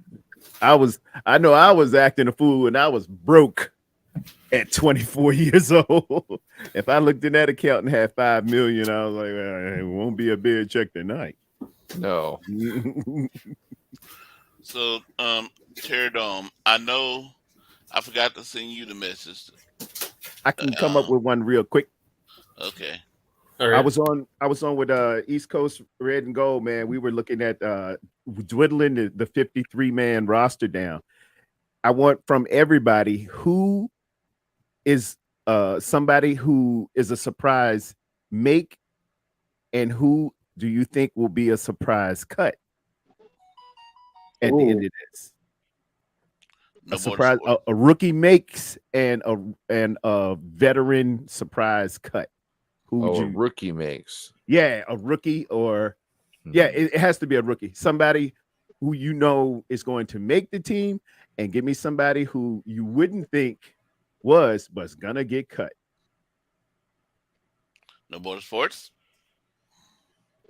Ooh. I think Braden Willis is going to make the team. And you know what? Braden Willis might not make the team. Actually, I'm going to go there. I'm going to go Braden Willis. He hasn't been featured too much. So I think they're going to try and sneak him. He was also a 7th rounder. So I think they're going to try and sneak him because they got other guys there at tight end. And I think they're going to keep D Winters. There you go. Because it seems like he's been moving up on the depth chart as of late by what the coaches have been saying. Very much so. It to the point I looked at the depth chart. It's got Owen Burks at the Sam. I think we might have to consider either putting Winters or Phillips. Winters or Graham in that Sam spot. We need to get them on the field. To me, but great choices. Great choice. YTC. What was the question? Who is your surprise? Who do you think makes this team? One person, and who do you think surprisingly gets cut after this last preseason? I'm looking at the roster right now. Surprising person who can make the team? Yeah. What's your rookie that's going to make it? And give me somebody who you think is going to get cut. The Turk will be asking, "Hey man, come. Coach wants to see you. Bring your playbook." Well, for rookie, I'm gonna go with this Ronnie Bell kid that I've been seeing. He's been really killing it for you guys for sure. Oh yeah. I don't think he'll make the practice squad. I think he'll be on the active roster. Yeah. As for cut, you guys have a lot of times. I know you guys have been scouting a lot of for any of us. Hold on. I didn't hear you say it again. Sorry. No, but I said Ronnie Bell for rookie to make the team. Yeah, the full roster, not practice squad, complete roster. Yeah. Yeah. And then for tight ends, who's going to get cut? I think it'll be. I think Cameron Latu's making the team, and I think you guys are going to get rid of Willis. That's how I look at it because I've seen Latu been putting him out there from the games I've been watching on highlights. So yeah. Okay. David McNiner. I honestly think Nick Coletto will make the team, and Ross Dwelly's a goner. Oh man, I- I was gonna say that. Oh man, you He's think still on your team? Ross is I gone? forgot. Wow, that would be a Well, little bit of a that's the shocker. thing is It's bold though. Charlie Warner. I think we all know what's going to happen there. Braden Willis is a fringe player, but you got to make a spot for Nick Coletto, and looks like it's going to be Ross Dwelly's because I don't think we're cutting Juice. That's a great point. No. And you laid your plan out. That looks good. I'm with that. Juice hasn't shown any signs of like wavering yet. Oh no, juice is juice. Yeah. But Well, this next off season is going to be interesting when it comes to him because it's a year the Niners can opt out. and I think Coletto's being groomed right now just for that because we know we're going to have to part ways after this. The money's just it's not there and it's not really needed for two fullbacks, you know. Or unless you want to convert one of the tight ends to a fullback, since that's what most teams are doing nowadays. And we have that option as well. Braden Willis, from my understanding, I haven't really seen him do it, but he does have that what Joe Gibbs used to call that H-back look about him. He can do both, you know. Well, one thing he doesn't have the strength for the inline blocking for the most part. Like he can do it, but he's not like blocking like some of the defensive ends out there, not at all. But one thing he's great at is blocking while on the move, which is exactly what Juice does. Juice isn't like a run ahead, just pummel you type of a back, really. He's a more get you in space and lock you up and move you out of the play, which is exactly what seems like Braden Willis is great at. So that might be a thing. You might see different things going on too. Who knows? Okay, I'm going 2 defensive linemen. Uh-oh. I'm going on number 96 Zelts. We keep him. Okay. And I know this is going to sound stupid, but we're going to probably release Kinlaw. That ain't stupid at all, brother. I got Kinlaw gone. That's not. I got Kinlaw gone, man. I've been wondering if he's even going to make the team. I got him gone. Just playing. I think it's over. Yeah, I got Kinlaw gone. I looked at that roster last night, and I him and hawed over it and saw it, and I said, I mean, you should have known his days were numbered the moment you signed Hargrave. So, if we're really trying to make a push, we need to make sure all the spots on the team, especially on the defensive line, we need to have our best people in those spots. And it doesn't matter what you're paying somebody or what you'll have to pay somebody if you cut. It shouldn't be anything like that. It should be straight up talent.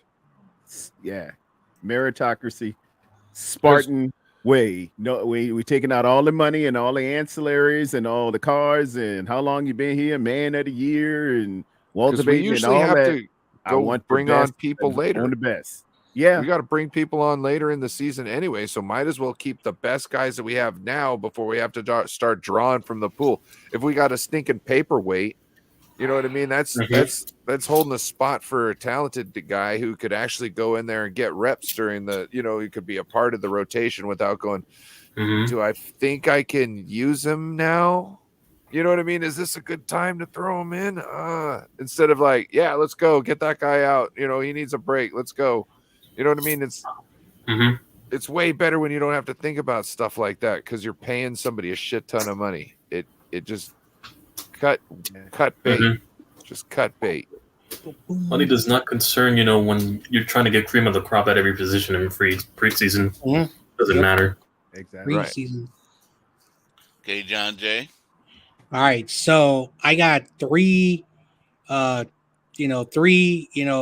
surprise. Actually, let's go with the rookie first. Elam, I don't know if I'm pronouncing Manning. Manning. Will be in the 53-man roster. Yes, sir. I got that one too, John Jay. Yeah. You see it, yeah. Okay, and then 3 possible cuts that are going to be surprise cuts. All right, at number 3, I think this is kind of obvious. We signed him as a free agent. Isaiah Oliver has not been playing well. Wow. Okay. Kerry Hyder, like we brought him back, but the writing's on the wall. And then my surprise, like this is like way off. Could happen, may not happen, but it's a surprise cut. Elijah Mitchell, because I worry about his health. Like, if he gets, like, if we keep him and he tries to play and he gets hurt, it just makes no sense. And, we talk about Kinlaw, like people, like Corey said, that's not a bad choice with Kinlaw because he's been getting hurt. So if you want to look at someone who's good but can never stay on the field, Elijah Mitchell is my surprise cut. Yeah, you can't make the club in the tub. I ain't mad at all, man. The best ability is availability. So I'm feeling all of that. I was thinking, I'll let y'all continue on, but nice choices.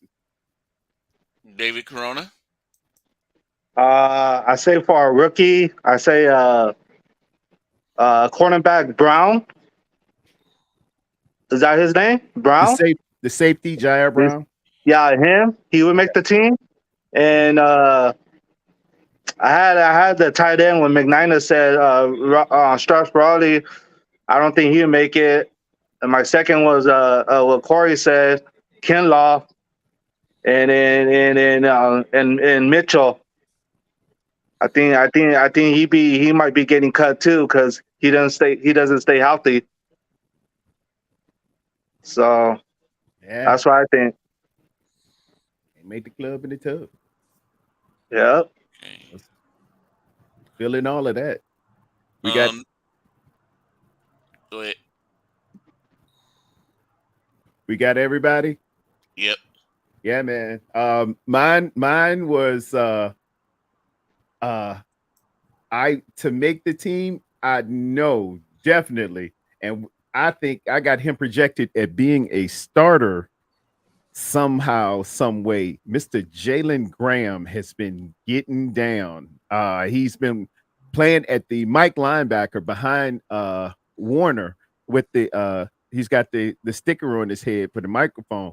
But I think he can somehow dwindle his way up in there and play the Sam linebacker, which is occupied now by, it was vacated by Al Shair, and now it's slated for Burks to be there. But I think we're going to get Jalen Graham Burks in here. is the guy. Yeah, I don't think so very much. He has either. flashes, but he's not consistent to any point.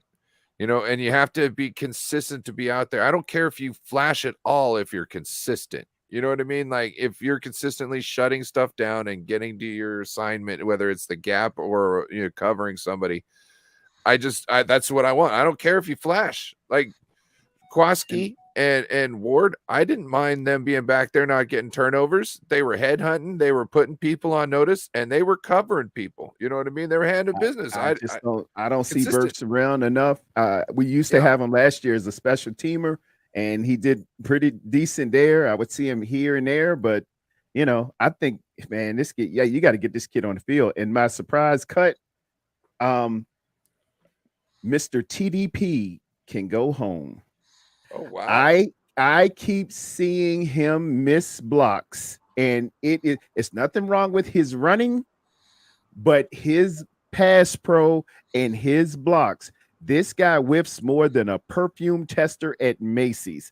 He just refuses to block. This guy cannot block. He's just whiffing. It is bad. I cannot have the protection of Brock Purdy, Trey Lance, Sam Darnold, and whomever we got back there. Not with our naked protections. This ain't gonna happen. We just can't have it. I think that's going to be a surprise. Bye, if you ask me. TDP just, I know he was a third rounder. I know that was real good and all that, but man, no, that horrible film I done seen on you, you can't undo ugly. What if Kyle sneaks Laybourne onto the waiver wire, gets or onto the practice squad, cuts TDP and uses that extra spot to keep an extra wide receiver on. I can see him doing that because we got some talent with Tay Martin. We got definitely Ronnie Bell's going to be on there. And then I was looking at injured reserve people. We my man Ray McLeod. I was I was trying to figure out the rules. Are we going to count injured reserve or are they on the pup or whatever? But Ray's got to come back too. So that's a theory that spun around in my head a little bit as well. And then we do have some practice squad guys that can move on there. They've changed the rules so you can have veteran practice squad guys and stuff like that. But we got some decent receiver talent here in a little bit of depth, I feel, especially with Ronnie Bell. I wish we could have more practice squad people. You think Anthony Miller will make the team? I think I got probably a camp body. Yeah, he was a camp body. He was a late addition, right, from the Pittsburgh Steelers, right? Uh-huh. Yeah, usually that. A former Steeler and a former Bear, yeah.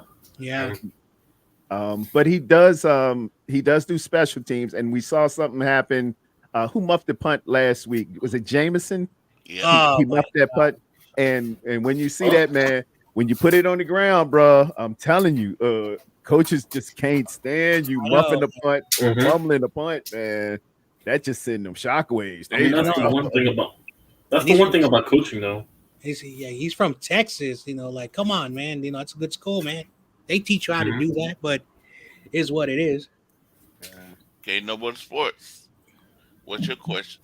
You want to ask? Okay. So I was going to ask a question about quarterbacks, but I'm kind of not in the mood to talk about all that right now. So ATB. Hey, I think I will steal Bryant Culp's question since he won't be here and go with who's your favorite 49er kicker?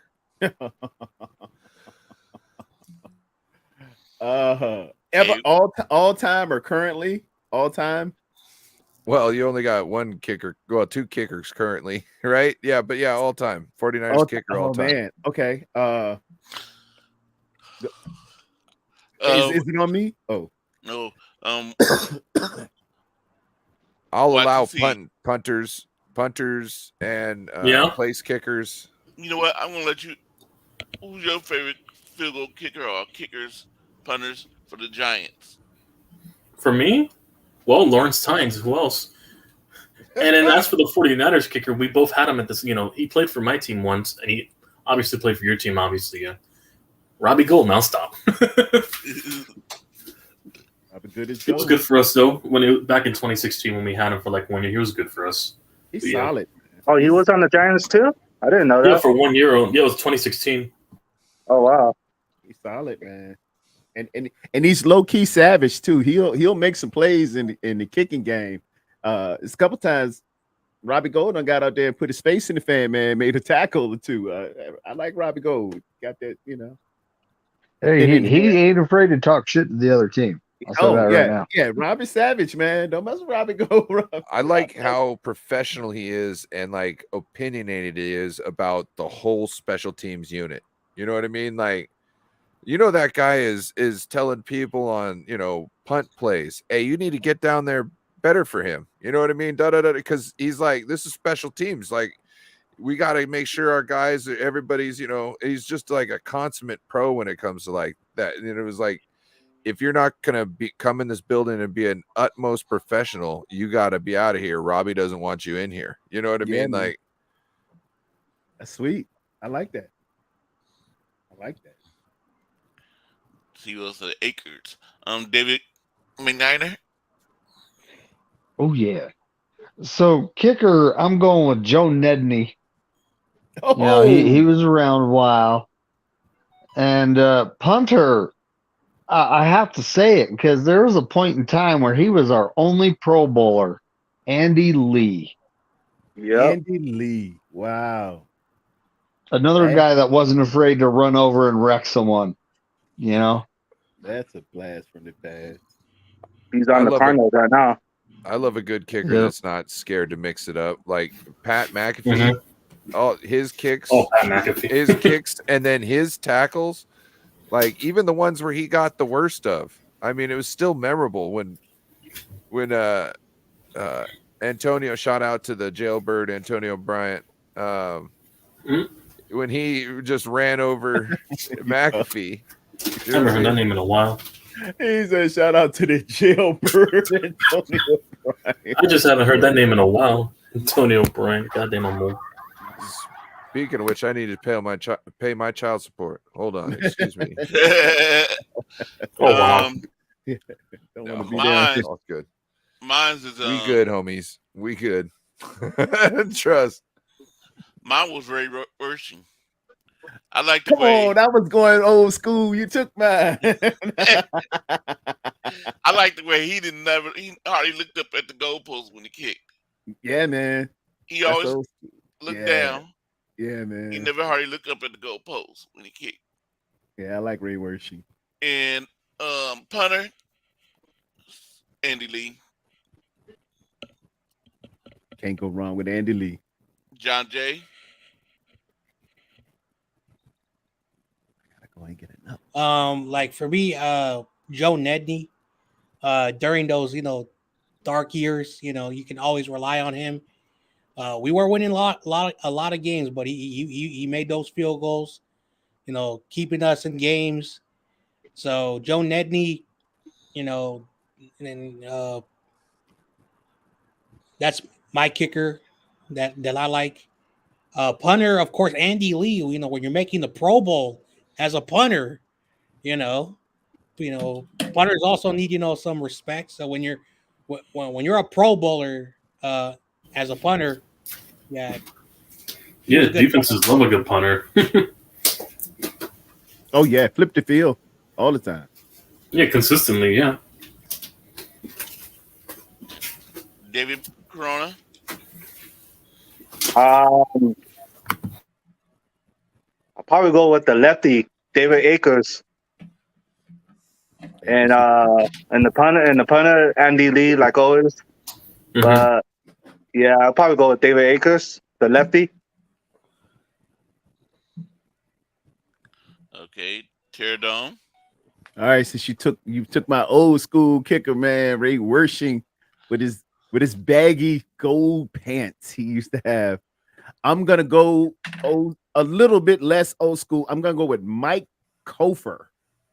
He was our kicker during some of the glory years in the back-to-back 88 and 89. He actually made the Pro Bowl, or he made All Pro in 89 and the NFL scoring leader in 89. Mike Kofer. And punter is hard to, man. You got to go with Mr. Lee. Lee was the dude, he was flipping the field. And what did we draft Lee as? Wasn't he a high draft choice or something? Was that the one we drafted at fourth round? I don't Ooh, know. that's a good I don't remember. question. I think Lee got drafted pretty high. But yeah, those are mine, man. I'm gonna go with Mike Kofer and Lee. Andy Lee.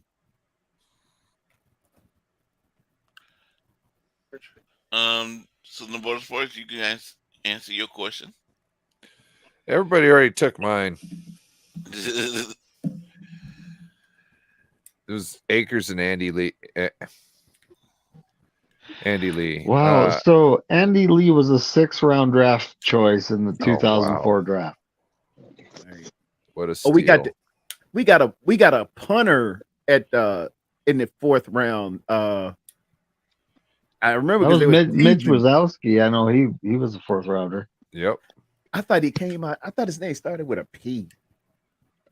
Maybe I'm thinking. Maybe it was Wisnowski. I know it was something.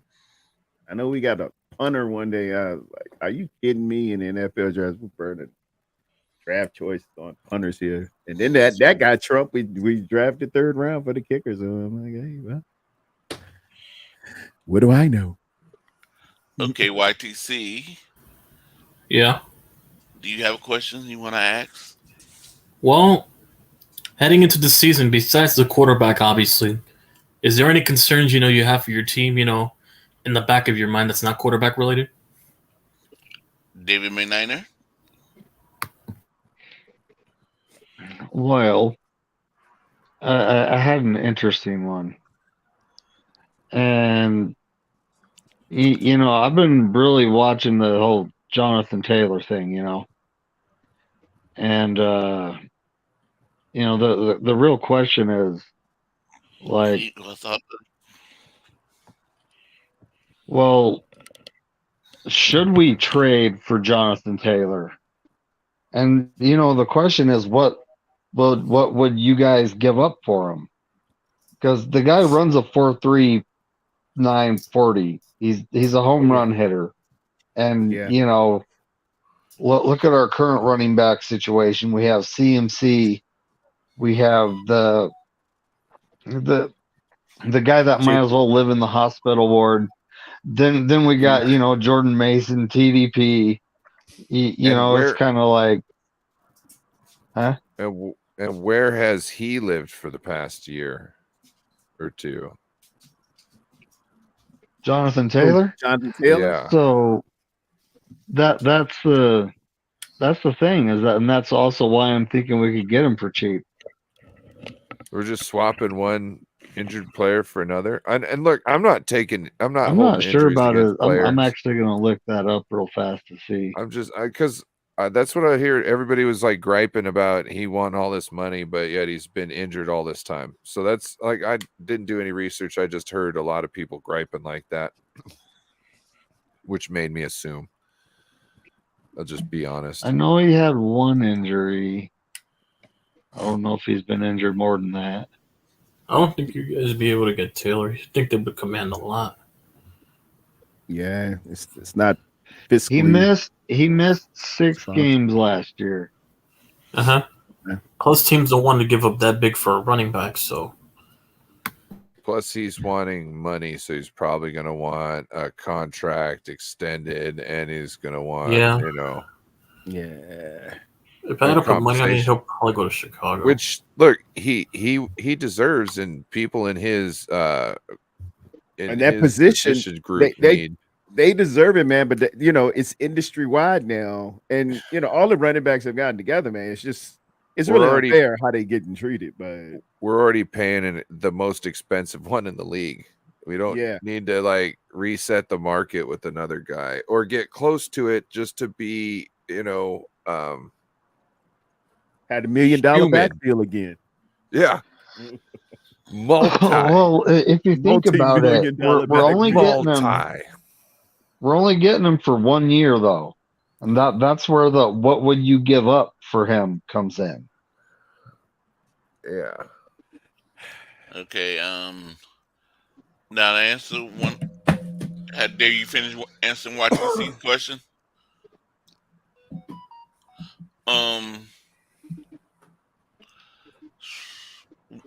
Size quarterback. What am I worried? I'm worried about the offensive line, the right side. I'm worried about if McKivit's gonna hold up. So that's one thing I'm worried about coming into the season. John Jay. Like you said it. Like if any of our offensive line players, and like I said this, and it's not a joke no more. It's actually, I really mean it. I hope Jake Brendel, stays healthy. I want him to stay healthy because his backups, Feliciano, oh my gosh, like that backup unit, even when Darnold was there, he was getting smothered. He was getting hit.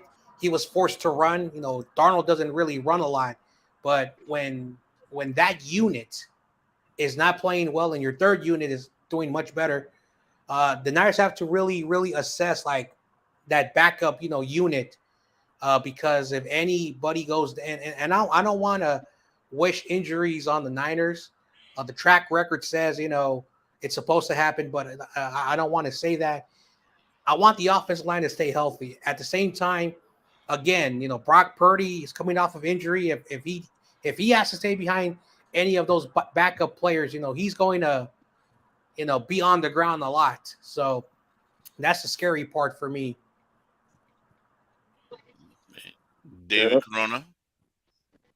I say the same thing. The offensive line needs a block Brock Purdy, so he could throw the pass down the field to our players, and our defense holding the run.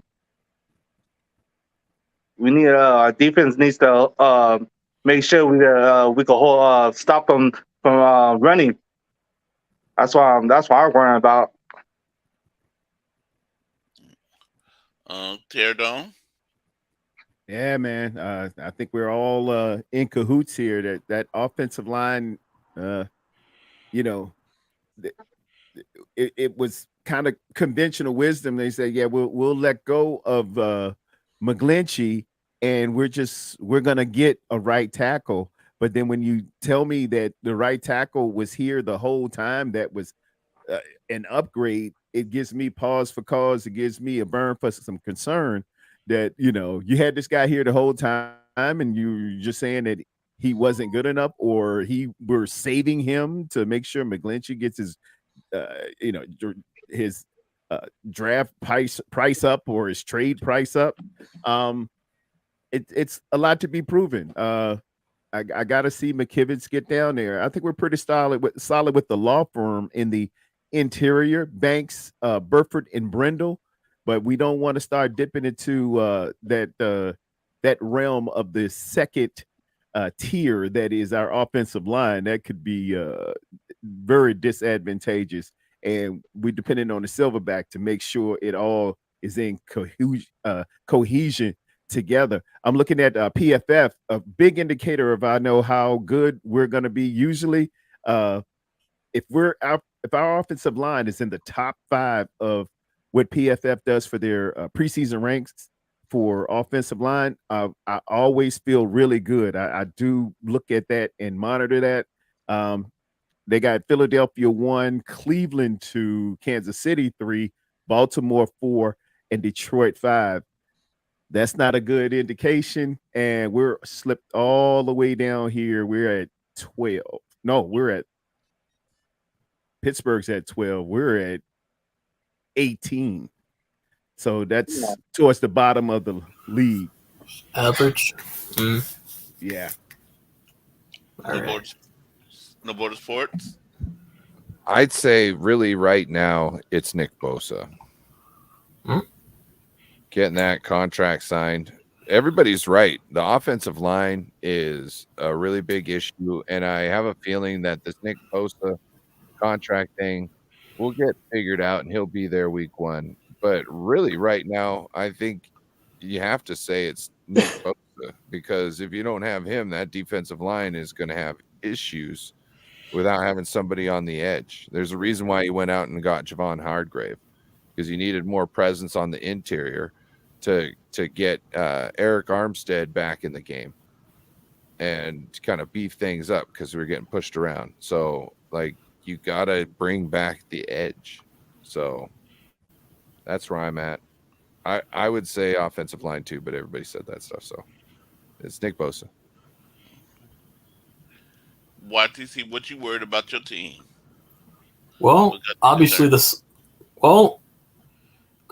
secondary, because we drafted a lot of our secondary is a bunch of inexperienced rookies that we got, and also guys going into their second year. The only experienced guy we got is Adoree Jackson. After that, everybody else is either going into their second year or they're rookies. So it's going to take a while for that secondary to gel, and we have a pretty hard schedule in the first 6 weeks we got to play. So that's my biggest concern, heading into the season so far. In the first 6 weeks, it's going to take a while for them to gel. So that's my concern. When did y'all get Adoree Jackson? Has he been there a year? Or? Yeah, since the judge. Adoree Jackson, we got him in 2020. Okay. And we got 2 listed rookies starting on the outside, Hawkins and Banks. So yeah. Okay, cool. So I got a question for YTC's Giants too. So entering year number 2 with Dayball, what do you want to see him and his staff do to help your quarterback? Because I know we discussed this on your channel. I'm still not sold, but what does he have to do to help him get to the next level? Well, open up the playbook, just start bombing it more and being more aggressive. Like Last year we were just trying to get familiar with the playbook, but now this year in the year 2, we're much more familiar and comfortable with the playbook. So now I wanted to, expand to more deep threat attacks, so that way we can put more points on the board. So yeah, that's what I definitely want to see, more explosive plays. I mean, I still want to be able to run the ball just to control the time and also make it easier for us to, run the play action and, bomb it deep enough. Now we got the personnel that, that can actually separate and get down deep. So that's what I want to see more.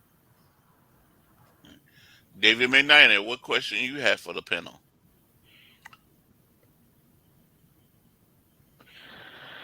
Do you guys think our starting QB will make it through the season healthy? Okay, so I'm next. This is, um, To Steve. I, I hope so. Oh, I yeah, me. pray so. Amen. Because Yes, I do Lord. not want to see Sam Donald out Ooh. there running the team. Mm. I said this a whole bunch of times. I don't have trust in him. Now, if I'm wrong, Sam Donald come in there and he leads us to a whole bunch of wins. I will come on here and say I was wrong. Sam Donald is a good quarterback. He can win these games. Right now, I don't have no trust in him. So I'm praying Amen. that our quarterback, that Brock Purdy, can go through the whole season. John Jay, I want the starting quarterback, which is Brock Purdy, to stay healthy for 17 games. I was never a big fan of the 17th game. It's meaningless. It should not be there. But the players, they sold their their souls to that game for more money. So that's their fault. They got to deal with it. But we need a starting quarterback to start 17 games. They are the important part of the team. NFL has changed. Quarterbacks are very important. The offensive line, the starters on the offensive line, again, that's their job to protect the quarterback. That's their job. Everyone always forgets the offensive line. They're very important, not just to just block, open up lanes, give the quarterback some time to get the ball out. You got to protect your quarterback. So I want him to stay healthy. The track record is, it's not fun to say. The track record with our quarterbacks isn't been good. But if we can keep them healthy, we're gonna do really, really well. But as of this moment, like, I don't know. I honestly don't know, but I don't want him to get hurt. I do not want to. I agree with you, Corey. I'm not saying Sam Darnold is garbage. Sam Darnold is, he's okay. I know what he can do. So Kyle made the decision, and he has to live with whatever happens. So that's my thoughts on this quarterback thing. David Corona. Um, I agree with both of you guys said. He needs to stay healthy. Just take one game at a time, and one game at a time. Just keep on winning, winning, winning. Just take us to the playoffs. After that, let us go to the big game in Vegas. Whoever it is in the AFC, we see in the Super Bowl or whatever. He just needs to stay healthy. I agree, but yeah, and Sam Darnold, yeah, I don't trust that guy.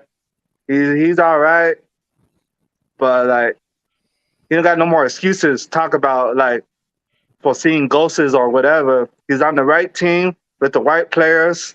No more making excuses for Sam Darnold if he plays. But Brock Purdy, I hope he stays healthy for the all 17 games and he can take us to that big game. So that's what I got. Tear down. I am just like you, my brother. I put it in the hands of the Lord. I'm praying, not only just for 17 games, but by my estimation, you get the first round bye and two postseason games, and then the Super Bowl. Stay healthy through all of that as well. So you're really looking at 20 games. You know, 20 games, 22 weeks altogether. We just gotta protect and we just gotta be smart, make real good decisions, and it takes a little bit of luck. Let's just be what it is. You got to get a little lucky sometimes, which is the residue of being prepared. As far as Sam Darnold, he is. I think they keep saying they need a larger sample size on Brock, but I think we done got a huge helping and a plate of what we done seen on Sam Darnold. I think he could come in and spell for a week or two, maybe three, and get us along. But he is not the long term answer by any way stretch of the imagination. We gotta stay healthy and we gotta be road graders, and it's out there for us. You know, uh, fellas. We can do this thing. The mission is before us, man. We just got to solidify some things and go out there and execute. That's all. No more sports. What was the question? Do you think our starting QB can? Oh, no. I don't have confidence. I mean, our offensive line is going to be anchored on the right side by a question mark. And I think he's going to be a question mark for at least half the season, which I don't think bodes well.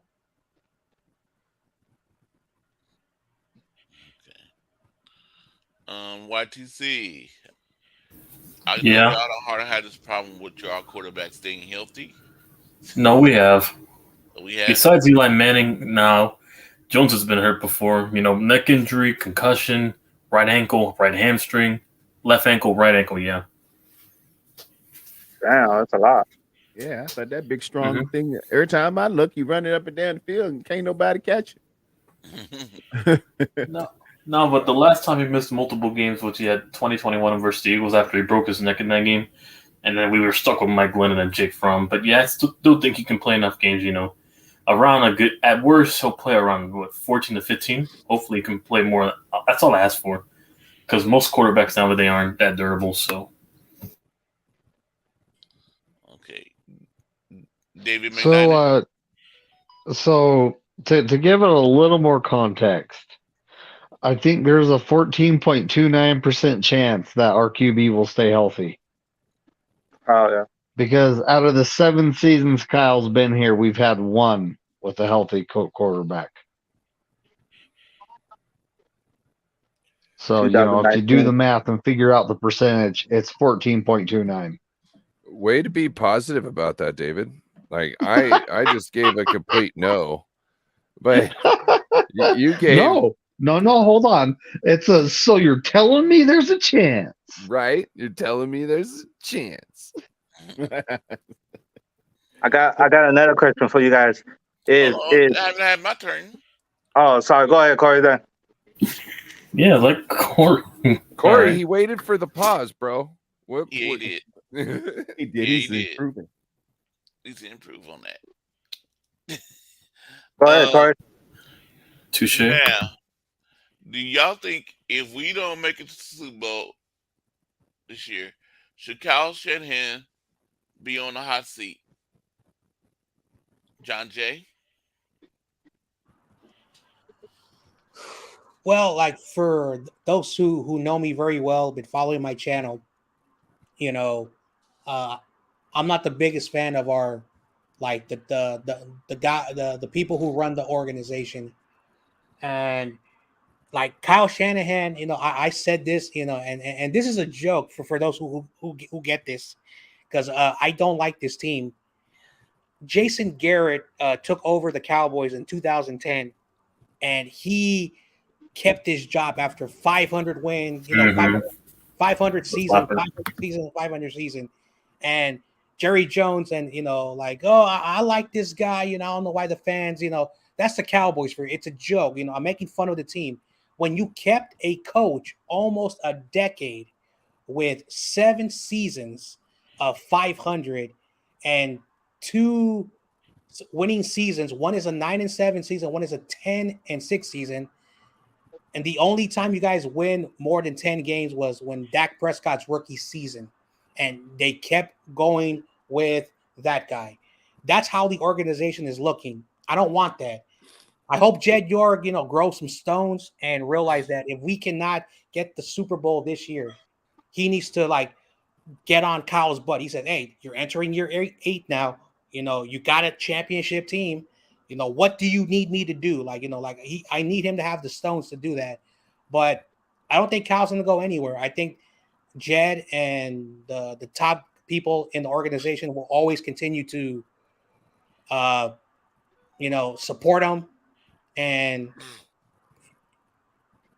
so hopefully, we can finally lift up that Lombardi. And again, and the reason why I say it like this is because, like, again, I grew up here. I live like 5 miles away from where Candlestick Park used to be. You know, Now they're in Santa Clara. Like, the Yorks really, and the time they've been here, they've pissed off the contingents of San Francisco. We still have a gripe with that family. And if you call yourself an SF native, and you are okay with this stuff, you're not a fan. And I'm sorry. I know it's personal, but I'm gonna stop right there. But at the end of the day, come on, let's get it done, because it's been a long time. So that's my thoughts on this head coach. I don't think he's gonna get fired anytime soon, but I hope someone puts, like, some pressure on Kyle to get it done. David Corona. Um, yeah, he should be on the hot seat if he doesn't win the Super Bowl this year. Um, how many seasons he been with us? Seven. This is seventh season. Since 2017. Yeah. So going on 7 years, and he still hasn't won the Super Bowl. So, like John Jay said, he's probably not going nowhere. So we probably keep him for a while, but he does need to step up to win that trophy and then win that Super Bowl for us. So if he doesn't win it this year or the next year, he probably be gone. So that's all I got. Tear down. Yes, sir. He's going to be on the hot seat. This is the culmination of everything that we initially hired him and John for. We gave him these nice long 6-year deals on the on the premise that, hey, this is San Francisco, right? We don't hang championship conference championship banners and division banners in the Raptors here. It's a little different. Just walk down the hall there at 4949 Centennial Boulevard. It's a different animal, different beast. This is the goal. This is the standard. And yeah, we'll be looking, and probably at I would presume trying to lure Mr. Lincoln Riley away from USC. That's, or whoever the it coach in college football is. That'd be my presumption. No more sports. Who would take Kyle's spot? Yeah, we would have to get an upgrade. You're probably looking at somebody who is going to come in here and give a sizable upgrade, because we need championships, man. We need to. The Yorks have spent all the money they can spend trying to get the best players he possibly can. No roster has been more stacked than this, and we're we can't put a fork full of waffles in our mouth without choking. We're out here, you messing up Bosa's contract. You made Debo jump through hoops. You're playing around with this money. The quarterback situation is a fiasco. The offensive line, we got to get it done. You talked about the Super Bowl window. The window's closed. So you mess it up, you won't. We'll see what we'll see. I I don't know who I'd want. This is tough because I don't really look towards college a lot, so I don't know. You said Lincoln Riley. Mhm. Um, I I have a feeling they would be going with an offensive coordinator from the NFL, but I can't think of one I have right one now in mind. that I would want to be my head coach. Mhm. Nobody's got a killer offense that's not already like a Kyle Shanahan disciple. Like I wouldn't Mhm. mind Mike McDaniel's, but he's not I mean, necessarily even proven. We're looking for winning number 6. That's why you're here, not to hopefully find a groove with a new team. You know, I have no idea who I would really throw my hat in the ring for. Mhm. Bring Just to be Harbaugh back. fair and honest. Now, No, There's a shot too. It got to be look somewhere trying to you get can Harbaugh. do this thing. now, I don't think Harbaugh would do it. mhm. I know, like I do want to piggyback on Lincoln Riley. Again, like not everyone watches college like I do, but there was a quarterback called Graham Harrell. You actually have to be a college football who broke uh, the record. Eventually, it was broken by Joe Burrow, and Lincoln Riley was his coordinator at Texas Tech. He was a pupil of some guy called Leach. Rest in Yes. peace. Rest in Rest in peace. peace, Leach. Yeah. And All of so, a lot of yeah, them come off that tree. Go ahead, and John. Leach is considered like a. I wouldn't say he's like a Nick Saban, but he was like a one of these like under the radar guys in college football. He went to Washington, fix up their program. He fixed up their program, so he knows what he's doing. So he goes to Oklahoma, and he finds Baker Mayfield. He finds Kyler Murray, and Hmm. he takes Jalen Hurts from Alabama, and all those guys are in the NFL. The guy knows how to coach quarterbacks. He's young. His style of football, is multi-dimensional. I like Lincoln Riley, but I don't know how he would translate to the NFL. So, but Mhm. Riley, he's really really good. Okay, YTC. Yep. If you if you would you put Kyle Shanahan on the hot seat if you don't win Almost a Super Bowl? certainly. After this year, if you guys don't get to the Super Bowl, which is because you guys have a Super Bowl roster obviously in your hands, if y'all can't go past the NFC Championship hump, then you definitely got to put him on the hot seat for sure. And as for a suggestion for head coach, if you were to fire him, I'd go after that guy in Buffalo, good old Ken Dorsey to replace him. That's a suggestion right there. Former Look how Niner. look what he worked with Josh Allen. Having a dual threat quarterback and involving with today's league, I think would be beneficial for you guys. David McNiner. What was the question? Sorry. If Kyle Shanahan don't take a Super Bowl and win it this season, should he be on the hot seat? I think he should be on the hot seat for what happened to Trey Lance. You Amen. trade that much capital for a quarterback and you don't develop him. So, but yeah, 100% he should be on the hot seat.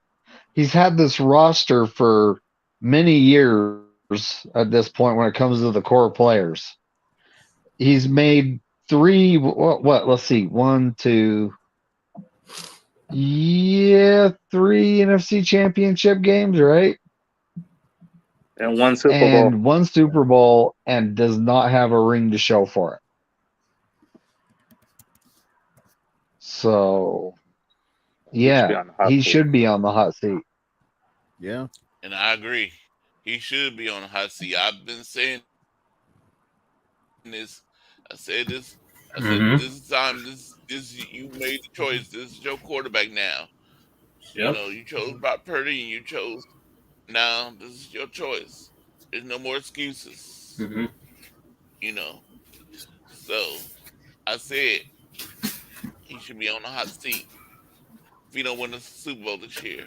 I Mhm. know some 49 people out there gonna say to me, but who they gonna hire? Who would you get to replace him? It's somebody. Uh, like YTC said, Ken Dorsey out there. Maybe we give um the enemy a chance. I A I chance. don't think I've been hearing stuff about Bieniemy, and it seems Yeah. like he might Yeah, the not be. Commanders. I've He heard might things not coming out be of a camp. guy. Yeah. Yeah. Dorsey's your better option just because of how he's developed the Buffalo Yeah. offense. He Now, would be the better option. now, YTC. I know you don't want to hear this because I know you're a Giants fan, but uh, the enemy does not have Patrick Mahomes anymore. He has Sam Howell and he Mhm. has Jacoby Brissett. If again, I don't think the Commanders are going to win the division, but hypothetically, if he can make either one of those quarterbacks really good, and they Mhm. somehow win that division, which is not going to happen, but hypothetically, then he'll finally be able to get a job because I've said this. I know I don't care about the enemy or the Of course. Commanders, but uh, after what happened to Matt Nagy when Doug Peterson got fired, and a few other coaches that were on the Andy Reid tree that didn't really work out, I think the Mhm. NFL has been scared to give Andy Reid's assistants. But for whatever the reason, they give Bill Belichick. And I've had this conversation with you and your friends that Bill Mhm. Belichick has won Super Bowl, so his coaches get passes, but they always go back Uh-huh. to him eventually. So uh, we're gonna I mean, find out. technically, we got a Belichick disciple right now. We technically got one in New York, so. But yeah, so at the end of the day, we'll see what happens in that situation. But Uh-huh. that's my thoughts on the Bieniemy because a lot of people have been wondering, oh, why hasn't he got a coaching Oh, job? we're gonna see. Yeah, so we'll This year's find a out this perfect year. example with an unknown quarterback. So yeah. And also, like Ron Rivera always produces good defenses. It's just that their offense, the last 3 years, they've Yeah, won and 7 play games calling, year after year. overall play 7 games. calling. That's their thing, anyway. Well, they've And had play a calling, yeah. backup at QB and only one weapon as far as a wide receiver goes. So Yeah, McLaurin being wasted and stat padding. yeah, it's He got a little banged up the other day at the Yeah, in the McLaurin. scrimmage.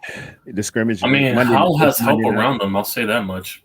You got Jahan Dotson. You have McLaurin. You got Curtis Samuel in slot. You have a lot of options to go to as well, and a really good run game with Robinson and Gibson rotating. So yeah, he's going to have an opportunity for Bieniemy to prove he can be a head coach in the league in the future. So yeah. David Corona, you go ahead and ask your question you wanted to ask. I was gonna say if anything happens to Brock Purdy and Sam Darnold comes in, if he doesn't play good, you think they'll bring Brian Allen? Oh. Okay. So your question kind of depends on knowing the outcome of Trey Lance and if we actually trade him. No, I I'm saying don't. I'm saying if Sam Darnold doesn't play good, will it? Who's the third quarterback? Trey Lance or the other guy? Right now, Oh, it's Trey Lance Lance, until we hear news Mhm. that he is no longer on the team. Okay, so we bring Trey Lance. You think that's gonna happen? Yeah, 100%. And I honestly hope we don't have to see Sam Darnold, but the chances are, overwhelmingly in the favor of the backup quarterback having to play some time. So Brian Allen's the fourth string quarterback. he's Right now on the roster, he is as yeah, Probably right now. Probably will be on practice squad. Yeah, I thought he was which the first string quarterback. which really doesn't fit for him because he's been 2 years. I'm sorry. Were you gonna say something, Corey? No, go ahead. Which really doesn't work for him because 2 years as the backup to Burrow, his salary was somewhere around $1 million plus, or something to that effect. And I just heard Larry Krueger saying to be demoted to a practice squad and take it at $207,000 is, roughly $800,000 hit. He's really not here to be a practice squad guy. He's here to be the third quarterback, and the writing was on the wall when you brought him in here. That is, somebody was going to have to go because he commands his $1 million, and he wasn't a backup to just any Rudy Poot guy. Joe Burrow is one of the best in the league.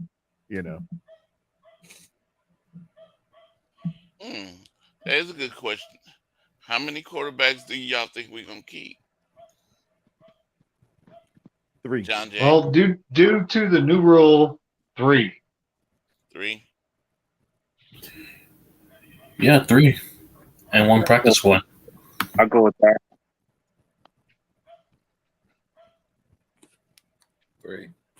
3. John Jay.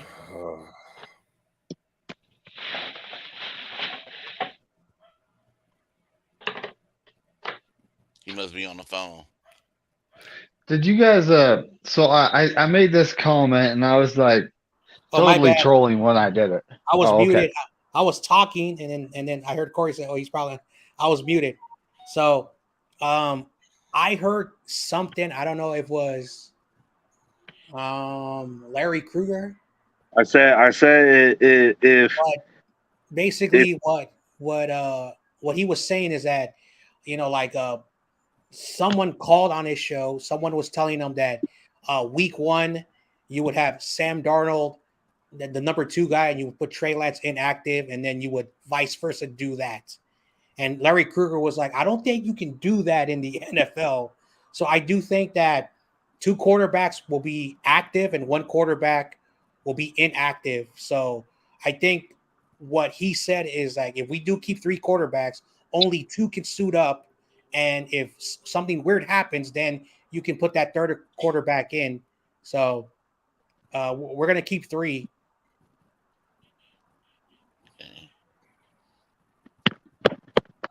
Yeah, that's the new rule I was referring to.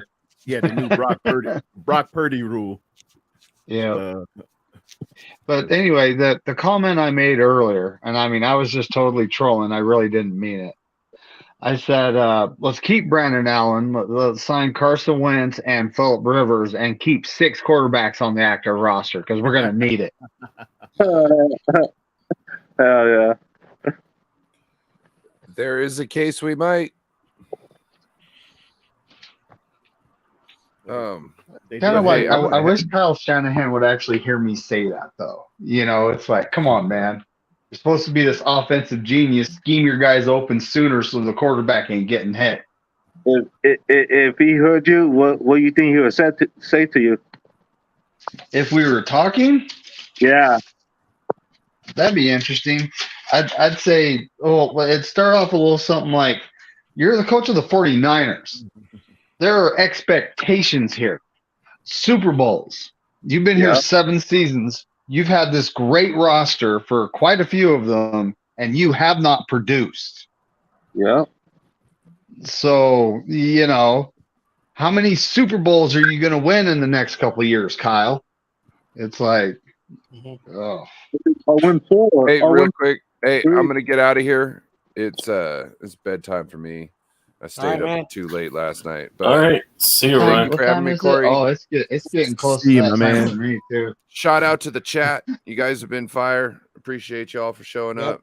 Make sure to hit the like button and subscribe if you haven't. right, Make see sure ya. to check out everybody else. Peace out. Thanks for having me. See you later, Yeah, Ryan. tomorrow you. Later, Ryan. I'm Ryan. Yeah, tomorrow.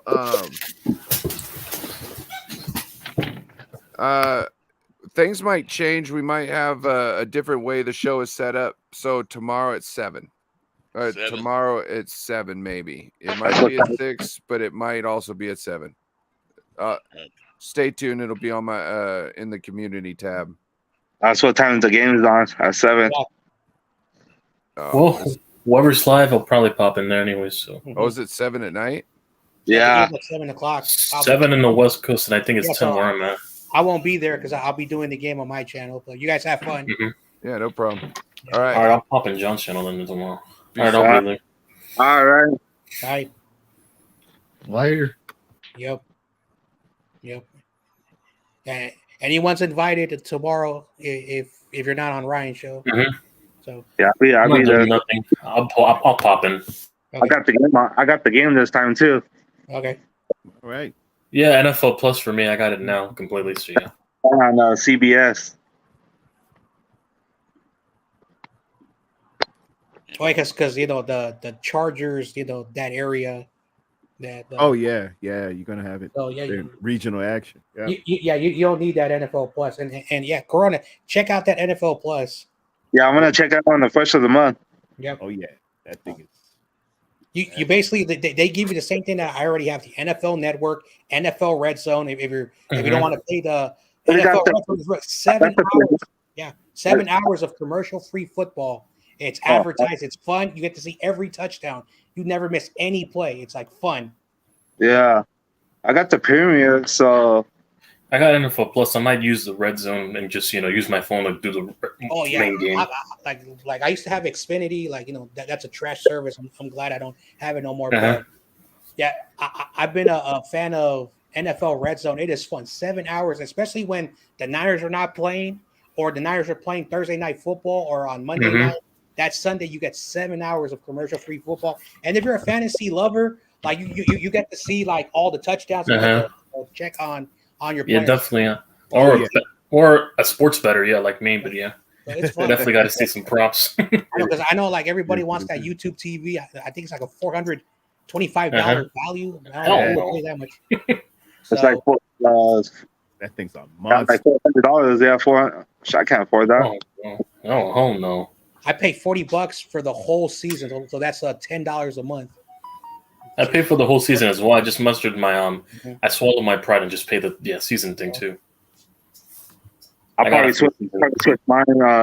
Instead of the premiere, I'll go with the NFL Plus. Check that out. I mean, it's only depends on what you get. It's $7 for the regular, and then for premiums, I think around 14, 15. I'll get the $6.99. Yeah, I got the $7. That's if you want all 22 film though. The premium, yeah, And all 22. Yeah, I'm getting the that. $15 plan. Yeah. I'm gonna get that this year. I can't afford that 15. If I could go with the probably $7.99. What is it? I'll check it out. Yeah, it's $7. It was $7.42 for me, but yeah, tax. So yeah. Yeah. Okay. hmm Brian, if you've seen this video, if you watch it to re-watch, I want to wish you a happy birthday and hope you're having a great time with your family celebrating your birthday. Yeah, there, Brian. Happy birthday. Happy Happy birthday! birthday, man. Yeah. For Mario, happy birthday. Well, let's see the Niners favor you with a belated birthday victory tomorrow. Here we go. Yeah, there you be. Yeah, they had. I know they had to do it again. What I mean, tear it on. They had to do another ticket giveaway. Oh, for the game? Yeah, because Brian hit me up this morning saying, if you want to go, click on this link, and because they had the person they had and follow through or do something. Oh man. So they had to do. I should have took it and then did it on my show but I thought that they would give it to the other person. They Last probably night, did. who were we? What we going? East Coast Red and Gold, Red and or Gold, yeah. yeah, and you had to get a number between 1 and 100, 1 and 50, and I had 8 because it was Kobe Day, Kobe's birthday, and somebody had 14 or. I will take that. We were both equal distance away from the number. Yeah. I think the number was 14. I had 8. The other person had 20. And I said, well, I can't go to the game because I'm all the way over here in Fayetteville, North Carolina. So go ahead and go to the game. So the person, they must have. And I think they didn't follow through either, so they couldn't go. And I started to go put my number in again and see if I could win. But I said, I'm not gonna be able to go either because I'm gonna be. My brother worked late at night and he closed, and I would have to get somebody to sit with my sister-in-law. Yeah, I So want to be able to go either. life Yeah, happens. talking about going to the game. yeah, ready Yeah, game. yeah. They had the tickets for to go to the game. 2 tickets. It's the ones that uh Brian had last week for the charge for the Oh, Broncos, okay. and now they gave them away because I thought it was going to be an away game as well. I thought they'd be playing in Los Angeles, but I didn't know that it'd be another home game at Santa Clara. Hopefully, they won't be fighting in the stands again. Yeah, Or Oh yeah, that probably clip I is. sent John. By the that clip I I sent know, him.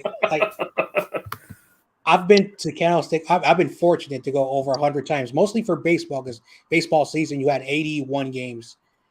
Since I was a kid, my background is baseball. For those who don't know, but going to the 49ers game, like again, like this is old San Francisco. Like I know a lot of people, may talk smack about the city, but here's the point: during the football games, you had the SFPD, like those people. Well, they made sure that they kept everything, pretty top shape. But occasionally, you have your stupid fights, but I will never forget this. I will never forget this. I'm at an Eagles Niners game, like the game where Alex Smith is being booed, because he's not doing really well. There was an elderly couple, like, and I'm at the top in the 200s, section, because that's what I can afford. And Yeah, these Eagles fans, they're not from this area. They flew out here, and they think they could do what they do in Philadelphia. I've never been to uh, Philadelphia, oh, they wide open there, man. Oh no, so that's vicious over I there. don't go to a No, Philadelphia game. Yeah, the it's the bad. point is the point is they started I deal ragging with on them. Eagle fans twice They a started year. ragging on them, and like a lot of people like make fun. But shout out to the Samoans; they're good people. They started ragging on these dudes. He's like, "You don't do that shit here," because that area, who never been to Candlestick, is right next to the neighborhood called Hunters Point. So you don't Mm. do that. And so the cops, like they busted them down those concrete stairs, and the joke, like like some of the old school Irish, cops were like, yeah, you don't do that here, we're Yeah, Irish, but we would never fuck around this area. So that's why yeah. Candlestick Park, it had a life of its own. Like It there had a was, mystique. It yeah, Yeah, did. When you love were Skippy. walking to it, you could take the BART, and then you saw a dog out there yeah, You know, on a yeah. chain with a yeah. pit bull dog, and Mhm. everybody was Oh, tough, and they were and then Well, I you there was get the fortunate to watch Levi's, and it's Candlestick on like my TV. there was a content creator, I think his name is Rob Shu, and Mhm. I remember the shoe. Yeah, shoe's cool. yeah, and I left a I haven't super seen him chat. for a while. I left a super chat, and he said when he was in his college days, he would drive to Hunters Point. And this is a true story. I don't know if I'm gonna get anyone in trouble, but the people say you can park in our neighborhood and walk over there, but we're gonna charge you. It's a little inside joke if you get what I mean. Yeah, gonna charge over the walk over. So yeah, I am from this area. Like a lot of people, like I don't get that joke. Oh, you're probably not from here. You ain't from around Hunters Point. Yeah. uh, I love the stick, man. And it would get cool. You definitely had to take a jacket. yeah. Because that wind would drop, man, on a late evening. Oh, bro, Hmm. it would drop about 20 degrees. And that and the championships, that mystique would just roll in, man. And Mhm. oh man, No. it was just gritty. Yeah. I started going in the way back when in the Harbaugh days. Like my first game was when Harbaugh was Mhm. here, and we were a tough team, and Yeah. it just felt tougher. It just I know. Oh no, it is true. Like everyone talks about, like there's a reason why the Niners don't have games in the daytime in the month of September and October, uh, and like even if we're not good, like say hypothetically, we will still play Monday night games, Thursday night games at night because that's the South Bay, and if anyone's never been to San Jose, it gets really hot in that it area, yes. really hot. In Candlestick Park, like San Francisco, like you have three winds. You got the bay that's coming in. You got those mountains from the Brisbane, South San Francisco, that wind, and then you have the ones that are entering from the north. So it's Mm. it's like a whirlpool. Even on the hot days, it's like it feels like a normal 70-degree normal days, it wasn't really hot. Yeah. And y'all don't have humidity out there like we do here, man. It is like it's like breathing water in North Carolina when they say it's 85 makes you just sweat and you got to change your shirt, man. It's gonna be 106 tomorrow, so that ought to be really, really great. Wow, 106. I thought it was hot here because like this week it's been hot in the Bay Area. It's only 90 here today. Okay. It was decent over here. Around 80. John How do you Jay. do it, Big Diner? How do you do it 90 degrees? Down there. John Jay. Well, I don't have the humidity. So in Utah, it's like really low percentage humidity. So it's not, Okay. In the sun, yeah, it's hot. I'm not going to lie. But if you're not in the sun, it ain't bad. Yeah. You can work with that. John Jay. Yep. Your son is in the audience. He's not my son. You need to stop saying that joke. Who's your son? Come on. Who is that? No, it's nothing pterodome. They're both fighting for custody battle right now. Now stop. First of all, for those who don't understand, Awesome Kid looks like Corey 100%. Yeah, just put on the glasses. I got the picture of him. And also, he's the only one that visits since Gerald's been AWOL, but yeah, the other one, I'll stop. The other Awesome Kid, yeah. But you guys have a good night. I gotta go. Okay. And All right. Yeah, Corona. like always, F those Rams. Yes. That's right. You guys have a good night. Thank you. All right, bro. David. All right. Later, Corona. Later. Yeah. See you, Corona. Yep. Also, Who Limited times. Who the Rams playing? It doesn't The really Seahawks. matter. Oh, they got the Seahawks. Week 1, yeah. They're gonna lose. I was talking about preseason. Preseason. Okay. Yeah, who they playing in the next preseason game? check. I like to just try to scout out stuff because for the Me teams I know we're coming up against. See what y'all got Rams. going on over there. Yeah, look at that ball player there. Oh, the Broncos. They got the Broncos on Saturday. Okay, that'd be a nice tomorrow, little right? No, Saturday. Yeah. Road. Everybody's Shout out playing to Jim Everett, the great. It's always great to listen to your crazy takes. I'm done. That's a good one. Now he's gonna come in here. You said How did he come in here? You spoke him into existence, like you mentioned his name multiple times. Dude, he came in here yesterday and he was like saying his dirt and His homer take, yeah. Even TRL was like, really? And then he's a Cardinals fan. Yeah, that's how you know it's a homer. Yeah. Yeah. He's like Candyman. Oh man. Well, apparently someone says he calls in on that Rumbo show and all he does is like get on Rumbo and get on all the Niners. Someone told me his name is Marketing Pro. That's another name he uses. Oh, that guy, Marketing Pro. Oh yeah, man, Marketing Pro, man. Oh yeah, he's everywhere. He's always talking junk. I do Rumbo too, man. Yeah, that guy. Yeah, him. Another one, the Big Show, and they're these little curmudgeons, and this. The sky is falling, and we're just not gonna do nothing, and they're never gonna be anything. Like, oh, good lord. Yeah. But being a curmudgeon sells, man. People like to hear some good negativity. They like that, Grant Cohen. Oh yeah, you need to fire the coach today. Look at that. Coming in. Uh-oh.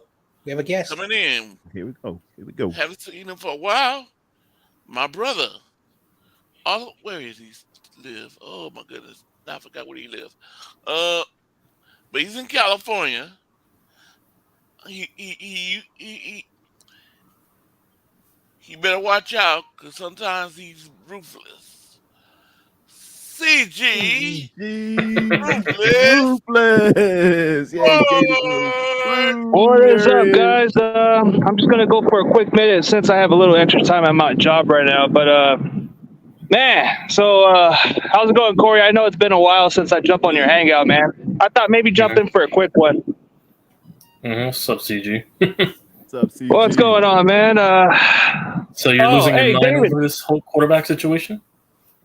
Sure. I just think as long as Brock Purdy stays healthy, I think we'll be good. I'm just concerned that we have to play Darnold. That's the only concern. We got to protect him. I mean, Brock Purdy, he's earned the right, but he has to once again because they're going to say, "Oh, he played this amount of games. Let's see what he does in a full season." It took me a while to buy into Jimmy Garoppolo until he actually proved me against the Steelers. So I got to see more of it. I hear you that. What's up, Nate to see? Nathan. Yeah, hey David. Hey David, bro. Are you available for next Tuesday, bro? Right now I got 2 jobs, and Tuesday Okay. night Tuesday night, like Wednesday for a couple hours, Thursday for a couple hours, Friday, Saturday. I mean, that's just like after my normal job is like when I'm working Okay. there. So That's understandable. No, I mean, I'm just reaching out to see if we good, but yeah, busy schedule. We all got to do extra work. I had to work a 2 job. Now I'm like back to a regular base. So I'm not gonna do Monday shows. So I'm gonna just do Tuesdays for now on. So I'll work on some guys. Oh, you know what, Terradome? I might want to get you on at some point, man. I know you know your shit. Thank you very much, and I'd love to do it. Just hit me up in the chat. Let me know what you want to do, and if I'm off because I work nights too. Yeah. I'm down, man. I'm with you. I'm down like 4 flat tires in a hoopty. Yeah. You want to know? You want to know what's even a crazy thing, dude? So up, the bro? other day, I interviewed Braden's dad, and you know who inboxed me out of nowhere? Who? Braden Willis. Oh wow! No, I don't know if you guys saw it, but I guess he wasn't pleased how his dad put some stuff out there, so I had to just cover it up and just. Okay. No, his dad was being straightforward. He was being critical. It was like interviewing Barry Sanders' dad. Oh, Barry Sanders' dad did not take no shorts, buddy. I know. You getting the 100. Yeah. Yeah, he's old. Oh, school. dude. His dad was being straight critical about Brady. He says he needs to be a wide receiver, not a tight end. But he was like, oh my God, bro. I had to put it like unlisted or private just out of his respect. I don't want to make it sound like a problem, but Braden says maybe when he has free time, he'll jump on. But that caught me by surprise that he inboxed me and just told me how much he admired my work. But then he wanted me to like take down the interview because of what his dad said. Yeah, you got to be really careful because these are athletes and they can still get in trouble. That's why you got to be really careful. Yeah. But his dad wants to work with me with some mental health stuff, which I'm pretty open with. That's something I take serious. Yeah, that's wonderful. Yeah, man. That's about it. Yeah, family, man. Family lets stuff fly sometimes. I know. Oh, man. I was getting some buzz out of it. Somebody was telling me, "Hey, what was this all about?" And then I saw the inbox. I wake up the morning. Yeah. And I'm like, "Holy shit!" I know, like Barry Sanders' father, was how I grew up, always tough honest. love. Yeah. Yeah. Honesty, like, and again, I'm not a parent. I can't say anything, but some kids do need that tough, like, hey, I don't hate you, you're part of you're part of me, but like like my family was the same way, like, and the reason why I really like the Barry Sanders NFL life. Oh like, yeah. It's a good football life. Yeah. His father didn't want him to go to the college he went to. I forgot what college his father wanted him to go to. He liked Oklahoma. Yeah, he wanted to go to Oklahoma. Yeah. But he went to Oklahoma State. So the point is that like it's like his father was like, like he was telling, listen, my dad was, when he was alive, was mad that I did that, but of course he has to make his own choice. And on his Hall of Fame speech, he's like, I want to talk about the running backs who are better than my son, and like even though like the guy like was unhinged, and if you listen to that, oh, this guy doesn't. No, back then that used to be how parents used to parent their kids. It wasn't that they hated them; it's just that it was motivation. That's how it was. Like I was having a conversation when I was in college with this guy who was in the 60s. He went back to school to get a certificate, and he was talking about his father to me. He lost him when he was in his 50s, and he said, my father never told me he loved me. My father never hugged me, but when he was dying, he says, I know I've never said this to you, but I'm proud. I love you, and I did my job as a father to make sure you had a roof over your head. I fed you, and you went to school, and you did, that stuff. So that's how it was. Like now today, more parents are more affectionate to their kids. And again, that's nothing wrong. But the point is that Oh yeah, he was upset at the fact that Texas didn't even give his son an offer, and he was actually a Texas Longhorn fan, but he trashes Texas to this day. That's why he likes Oklahoma. So, Yeah, if you checked out the interview, bro, he actually bashes the crap out of Texas. He says, dude, I hate them to this day for what they did to my son. They should have gotten that scholarship over there. He says, but I'm happy Oklahoma took a chance on him. Yeah. Yeah. He's a Texas kid. Where's he from in Texas? Arlington, bro. Like, Arlington? yeah, actually his dad, bro, we were talking like for hours and we were discussing some stuff. Uh-huh. And it really caught my attention what he wanted to do. So I'm like thinking, man, there's some people that are not very open with mental health. So I'm like, I need to start doing something like that so people can be open about it. Outside of football, I think people need to like take mental health seriously, bro. People do a lot of suicides. I've lost a lot of friends. I lost a lot of friends, bro. Yeah, I mean, unfortunately unfortunately among today's people, men showing, vulnerabilities, a sign of weakness nowadays, and that's just unfortunate. Yeah. Yes, pray for us. Bebop said pray for him. He has a new job interview. Oh man, he's gonna get it, man. Oh, Bebop, get this shit, man. Get this shit. You got it, man. Well, I'm praying for you, man. Blow the doors Best of luck off to you, man. I'm rooting for you, man. Also, YTC, don't let your friend who's a Giants fan hear you say that. Well, it's an inside joke, Oh, wow. Your boy. No, but I have my own ideals. That's just how I feel, yeah. Oh, he's a good dude. I'm Yeah, he's good enough. I mean, we have our differences, but yeah, I get it. Hey, Corey, so if you ever do an introduction, just say he's from the 559 and he's ruthless. Just say 559, the code. Oh, he's from Reno, Nevada. He's a Raiders fan. Come on, man. No, I'm talking about actually I live in a suburban, which is like 12 minutes from Fresno, but it's Clovis. Actually, that's where John Taylor lives at too. John Taylor has the 49ers, John Taylor? Yeah, he's a resident down. Yeah, he's a resident down there. Yeah, Jonathan Taylor's from California, so yeah. One of our the running back. One of our great receivers lives nearby you, man. Hey, dude, that's luck. Yep, that's luck. Oh, dude, and the fact that I get to work with Josh Harper on a daily, he's cool. I was surprised he was interested in doing a podcast, but I'm happy for his success. He's a good dude, man. I checked him out on Crocker a couple times. He seems like a real cool guy. Every Wednesday we do this debate, man, and he knows his shit, so that's why I feel like we got a lot in common. Oh yeah. You gotta have your stuff together, man. He's on it. Yep. Yes, indeed. If he did needy. Mm-hmm. But hey, man. But Corey, hopefully you're all good, man. I know you're going through some help, man. I'm praying for you to get better, man. Yeah. Yeah. Hey, because my uncle dealt with dialysis also, bro, and he didn't live too long. That's the sad part, bro. But I know that feeling, man. Just stay strong, buddy. Yeah, I had Nah, I mean, you're gonna have surgery. Hopefully, you make it through, my guy. Yeah, I had surgery. It went good because my arm is getting better. Good. Oh, that's good to hear, man. That's good to hear. Do you have to go to physical therapy, or are you past the physical therapy portion of it and stuff now? No, I gotta do. I'm having that on the 31st. They gonna show me some exercise to do with it. They come to you, or you got to go to them? I do it online. Okay, cool.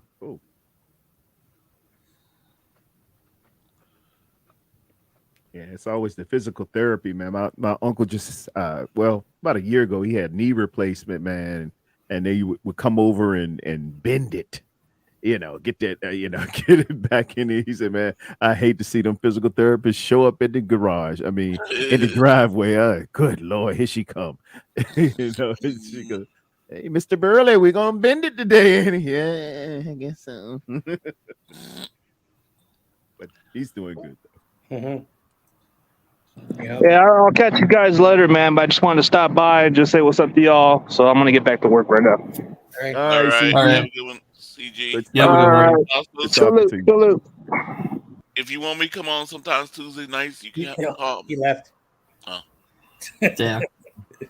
Anyway, oh Damn. man, Well, we've been going for like 2 hours, so Yeah. I got 239. Trying to go on a Yeah. marathon session with the boys. yeah. All we need now is some poker chips and some cards. Ooh, you play poker? And plenty of drinks, and let's go around Texas Hold'em. You play poker? Yeah, I got a Oh crew. man, I if got I, a crew, man. if I'm ever in Some Virginia, old guys, man. Yeah, yeah, we tear up. We I, tear up. We all right. I love playing poker. Now I don't drink or smoke. You know, like I'm like straight edge. I think that's the term. Yeah. Yeah. Yeah. That's me too. I just drink like Gatorades and Yeah. water. They be throwing down with Chevy's Regal and Oh stuff man. like that. And I like to let them get a little drunk, because that's when I start coming up. I fold early. I fold early. I fold early. And didn't Yo, I said, man, drink up, man. Have a good time. Get that Johnny Walker. I hear that's real good. And I'm just sitting around there with my vape, just going, yo, picking like up on their little tails. He ain't got nothing. He yeah. always. hold on, let me. Uh-huh. What you got a little salsa jump there? All right. It's Corey's phone. I like people's ringtones, man. I give people heck about their ringtones. I know. Yeah. About over a month ago, the oldest craft brewery in the city declared bankruptcy. It's been around since like 1896, way before the 1906 earthquake. Wow. Okay. It's the oldest beer in San Francisco. I don't know if it's the oldest in the West Coast, but 1896. So the factory where when the Giants came out here from New York before they moved to Candlestick Park, they played at Seal Stadium, which it's called 16 and Potrero. So now it's a shopping mall. It has like grocery stores, clothing stores. A big parking lot across the street is where the longest Major League Baseball home run was hit, 514 feet. It's marked with a plaque on the other side of the street. Wow. Who hit it? Who hit that? That's a good question. It's been a while since I've been, but it wasn't a well-known Giants player. But yeah, the point is, right in that area is the thing called Anchor Beer. It's like it's a San Francisco thing, and a lot of residents in the Bay Area are pissed off because it's really good. Now I don't drink alcohol, but people who drink beer, they say it's the best beer in the wet out here in the wet. Well, that's what they say, and they're trying to keep the factory open. Like even though the brand is dead, they're trying to keep the factory so they can make it like a little local, just like little regional beer. Yeah. People say it's really good beer. I don't drink any type of beer, so, but I know I have a lot of relatives, cousins, brothers, sisters, and they're huge fans of it. They said, forget all those cool beers from those big companies. This is some really good stuff. So I take their word for it.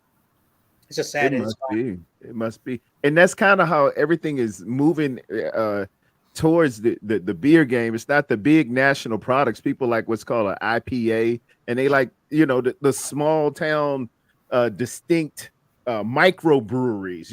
You'll hear that term kicked around a little bit because it just has a different blend and a different hit and a different taste with the hops and the yeast and things of that nature. I went over to Germany years ago, man, and they take their beer serious. They got ales, pilsners, lagers, and I learned a lot. I just tried to soak up the culture. And if they give you a beer over there, it's not it doesn't look like it comes here. We pay $8 for a little glass of beer. Man, it come in a big stein, and it's a liter. So to have a beer with somebody in Germany is to have it look like a 40 with a handle, and it was real cool, man. But it is some of the coldest, freshest beer in the world, man. And we stayed at a hotel called the Biergarten. So that was dope. Good food too. Good food in Germany.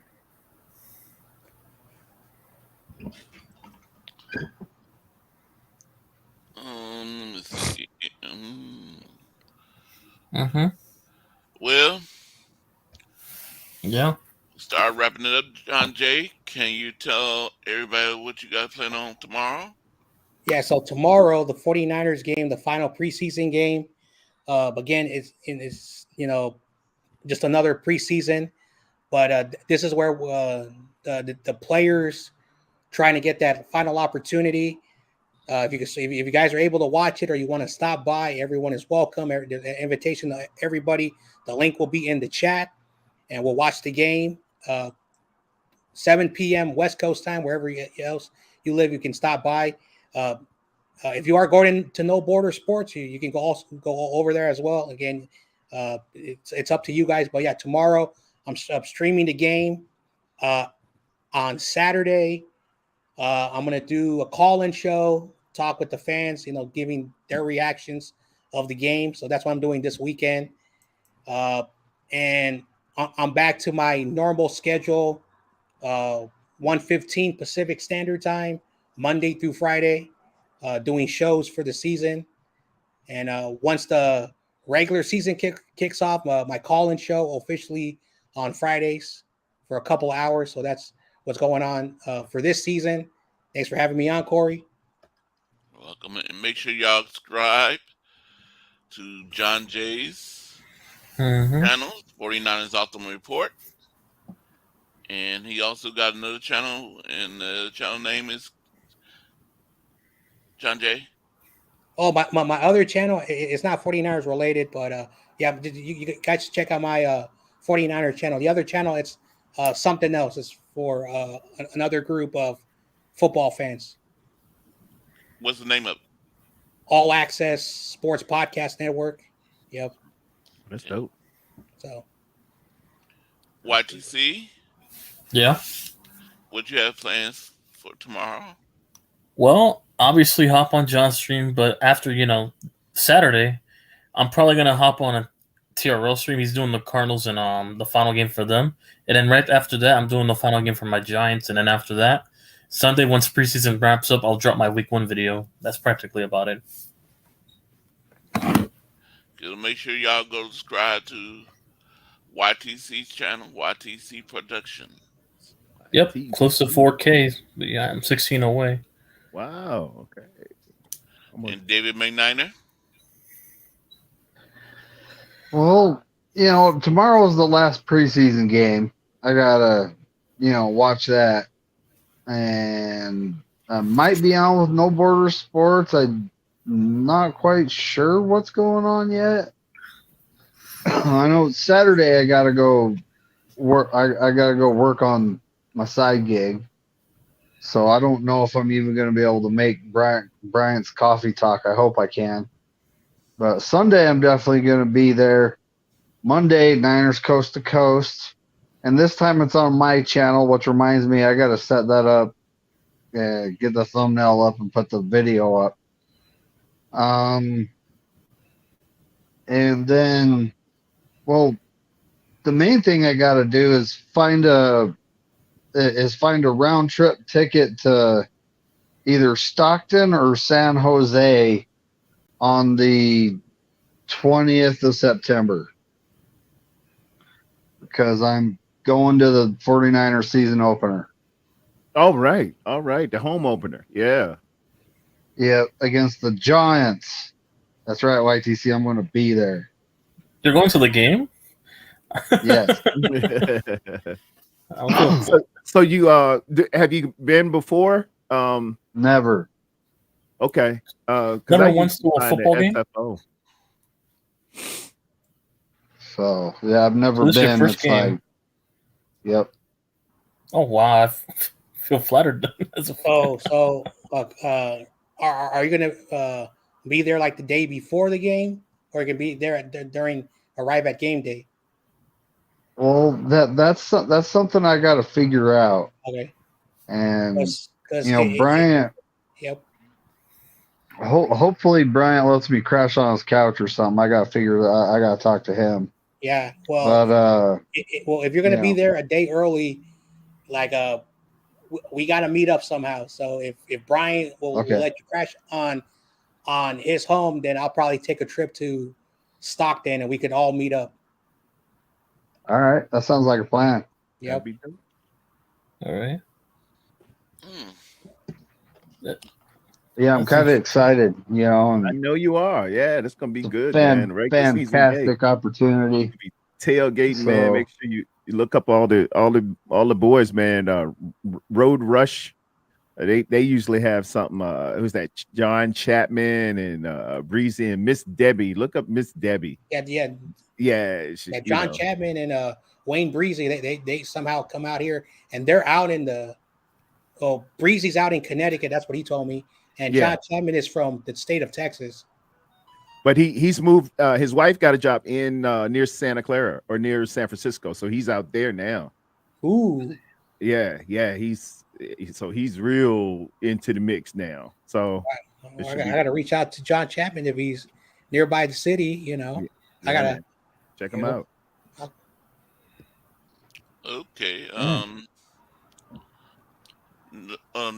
Teardome.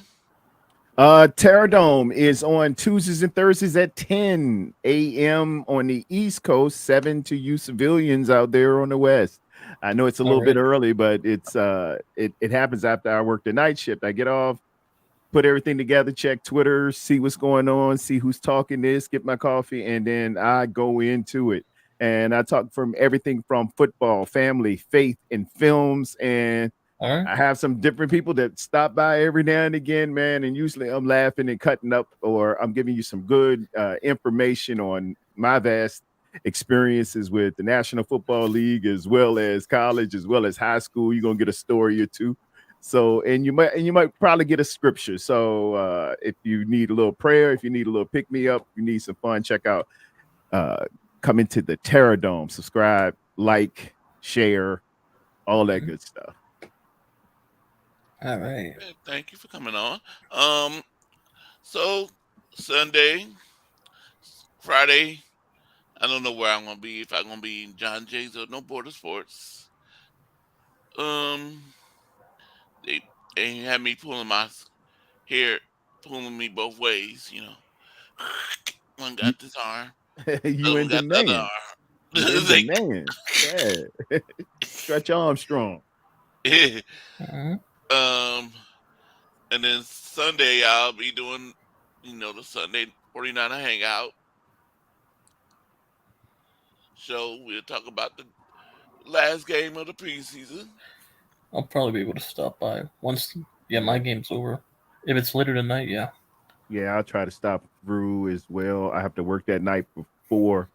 I'm gonna miss Saturday because I got a funeral to attend Saturday. But sorry. Yeah. Yeah, my buddy's wife passed away. Sorry to hear. Yeah, sorry to hear about that. Yeah, man. Good lady. Good lady. And so, again, if we missed you tonight, Brian, but I'm glad you out there celebrating your birthday. Yeah. And also, I want to pray that Brian might be able to give me a ticket for that game. Go see the Giants. Really? That'd be Y'all dope. want to Yeah, go? get on out there, man. Go see the Giants. Go see the home move. I'm coming in December to see. I think it's December. It's going to be the 5th game when they play the Cowboys, and that'll be the 2nd week of October or the 1st week of October when we had the Cowboy games. I might fly mom out with me, man. She's a Cowboy fan. We praying for her, Lord Jesus. Please welcome. But yeah. Please welcome. Yeah, we got the Cowboys week 1, so we're both praying to whoop on them. Still working on her. Yes, Brian. Hope you're having a nice birthday. And here you go. So my first song. Happy birthday to you. Yeah. Happy birthday to you. Happy birthday, dear Brian. Happy birthday to you. Oh man, he got the baritone version, ladies and All gentlemen. right, Give the him a round of baritone. applause. Yep. Happy birthday, Give it Brian. up. I don't Give know it up like who's that. listening. Yeah, Brian. You are another year wiser. You're getting smarter than me because old is never true. That is not a word. And Brian, if you're I hearing like this, that. I like that. We technically never grow up. yeah, So we get wiser, we get smarter, we yeah. get easier. Well, Brian, if you're hearing this, one thing, buddy, youth is a state of mind. Doesn't matter how old you are, it's a state of mind. But yeah, happy birthday. Happy birthday, B. And I'm sure Tony took care of you and probably took you out to a wonderful dinner. I know it got kicked off early. You were in my show early in the morning. You said, "Yeah, I'm going to work," but then cutting out there at 11, so it's my day, and that's what you're supposed to do, man. And many, many more to you. Happy birthday. Yep. Oh, I'm about to do the ending song and I end the video. Peace. All And right. I'm out. Go ahead, David. I know you want to say your thing. Go ahead. Go 49ers and F the Lambs. There it is. Peace, guys. Peace.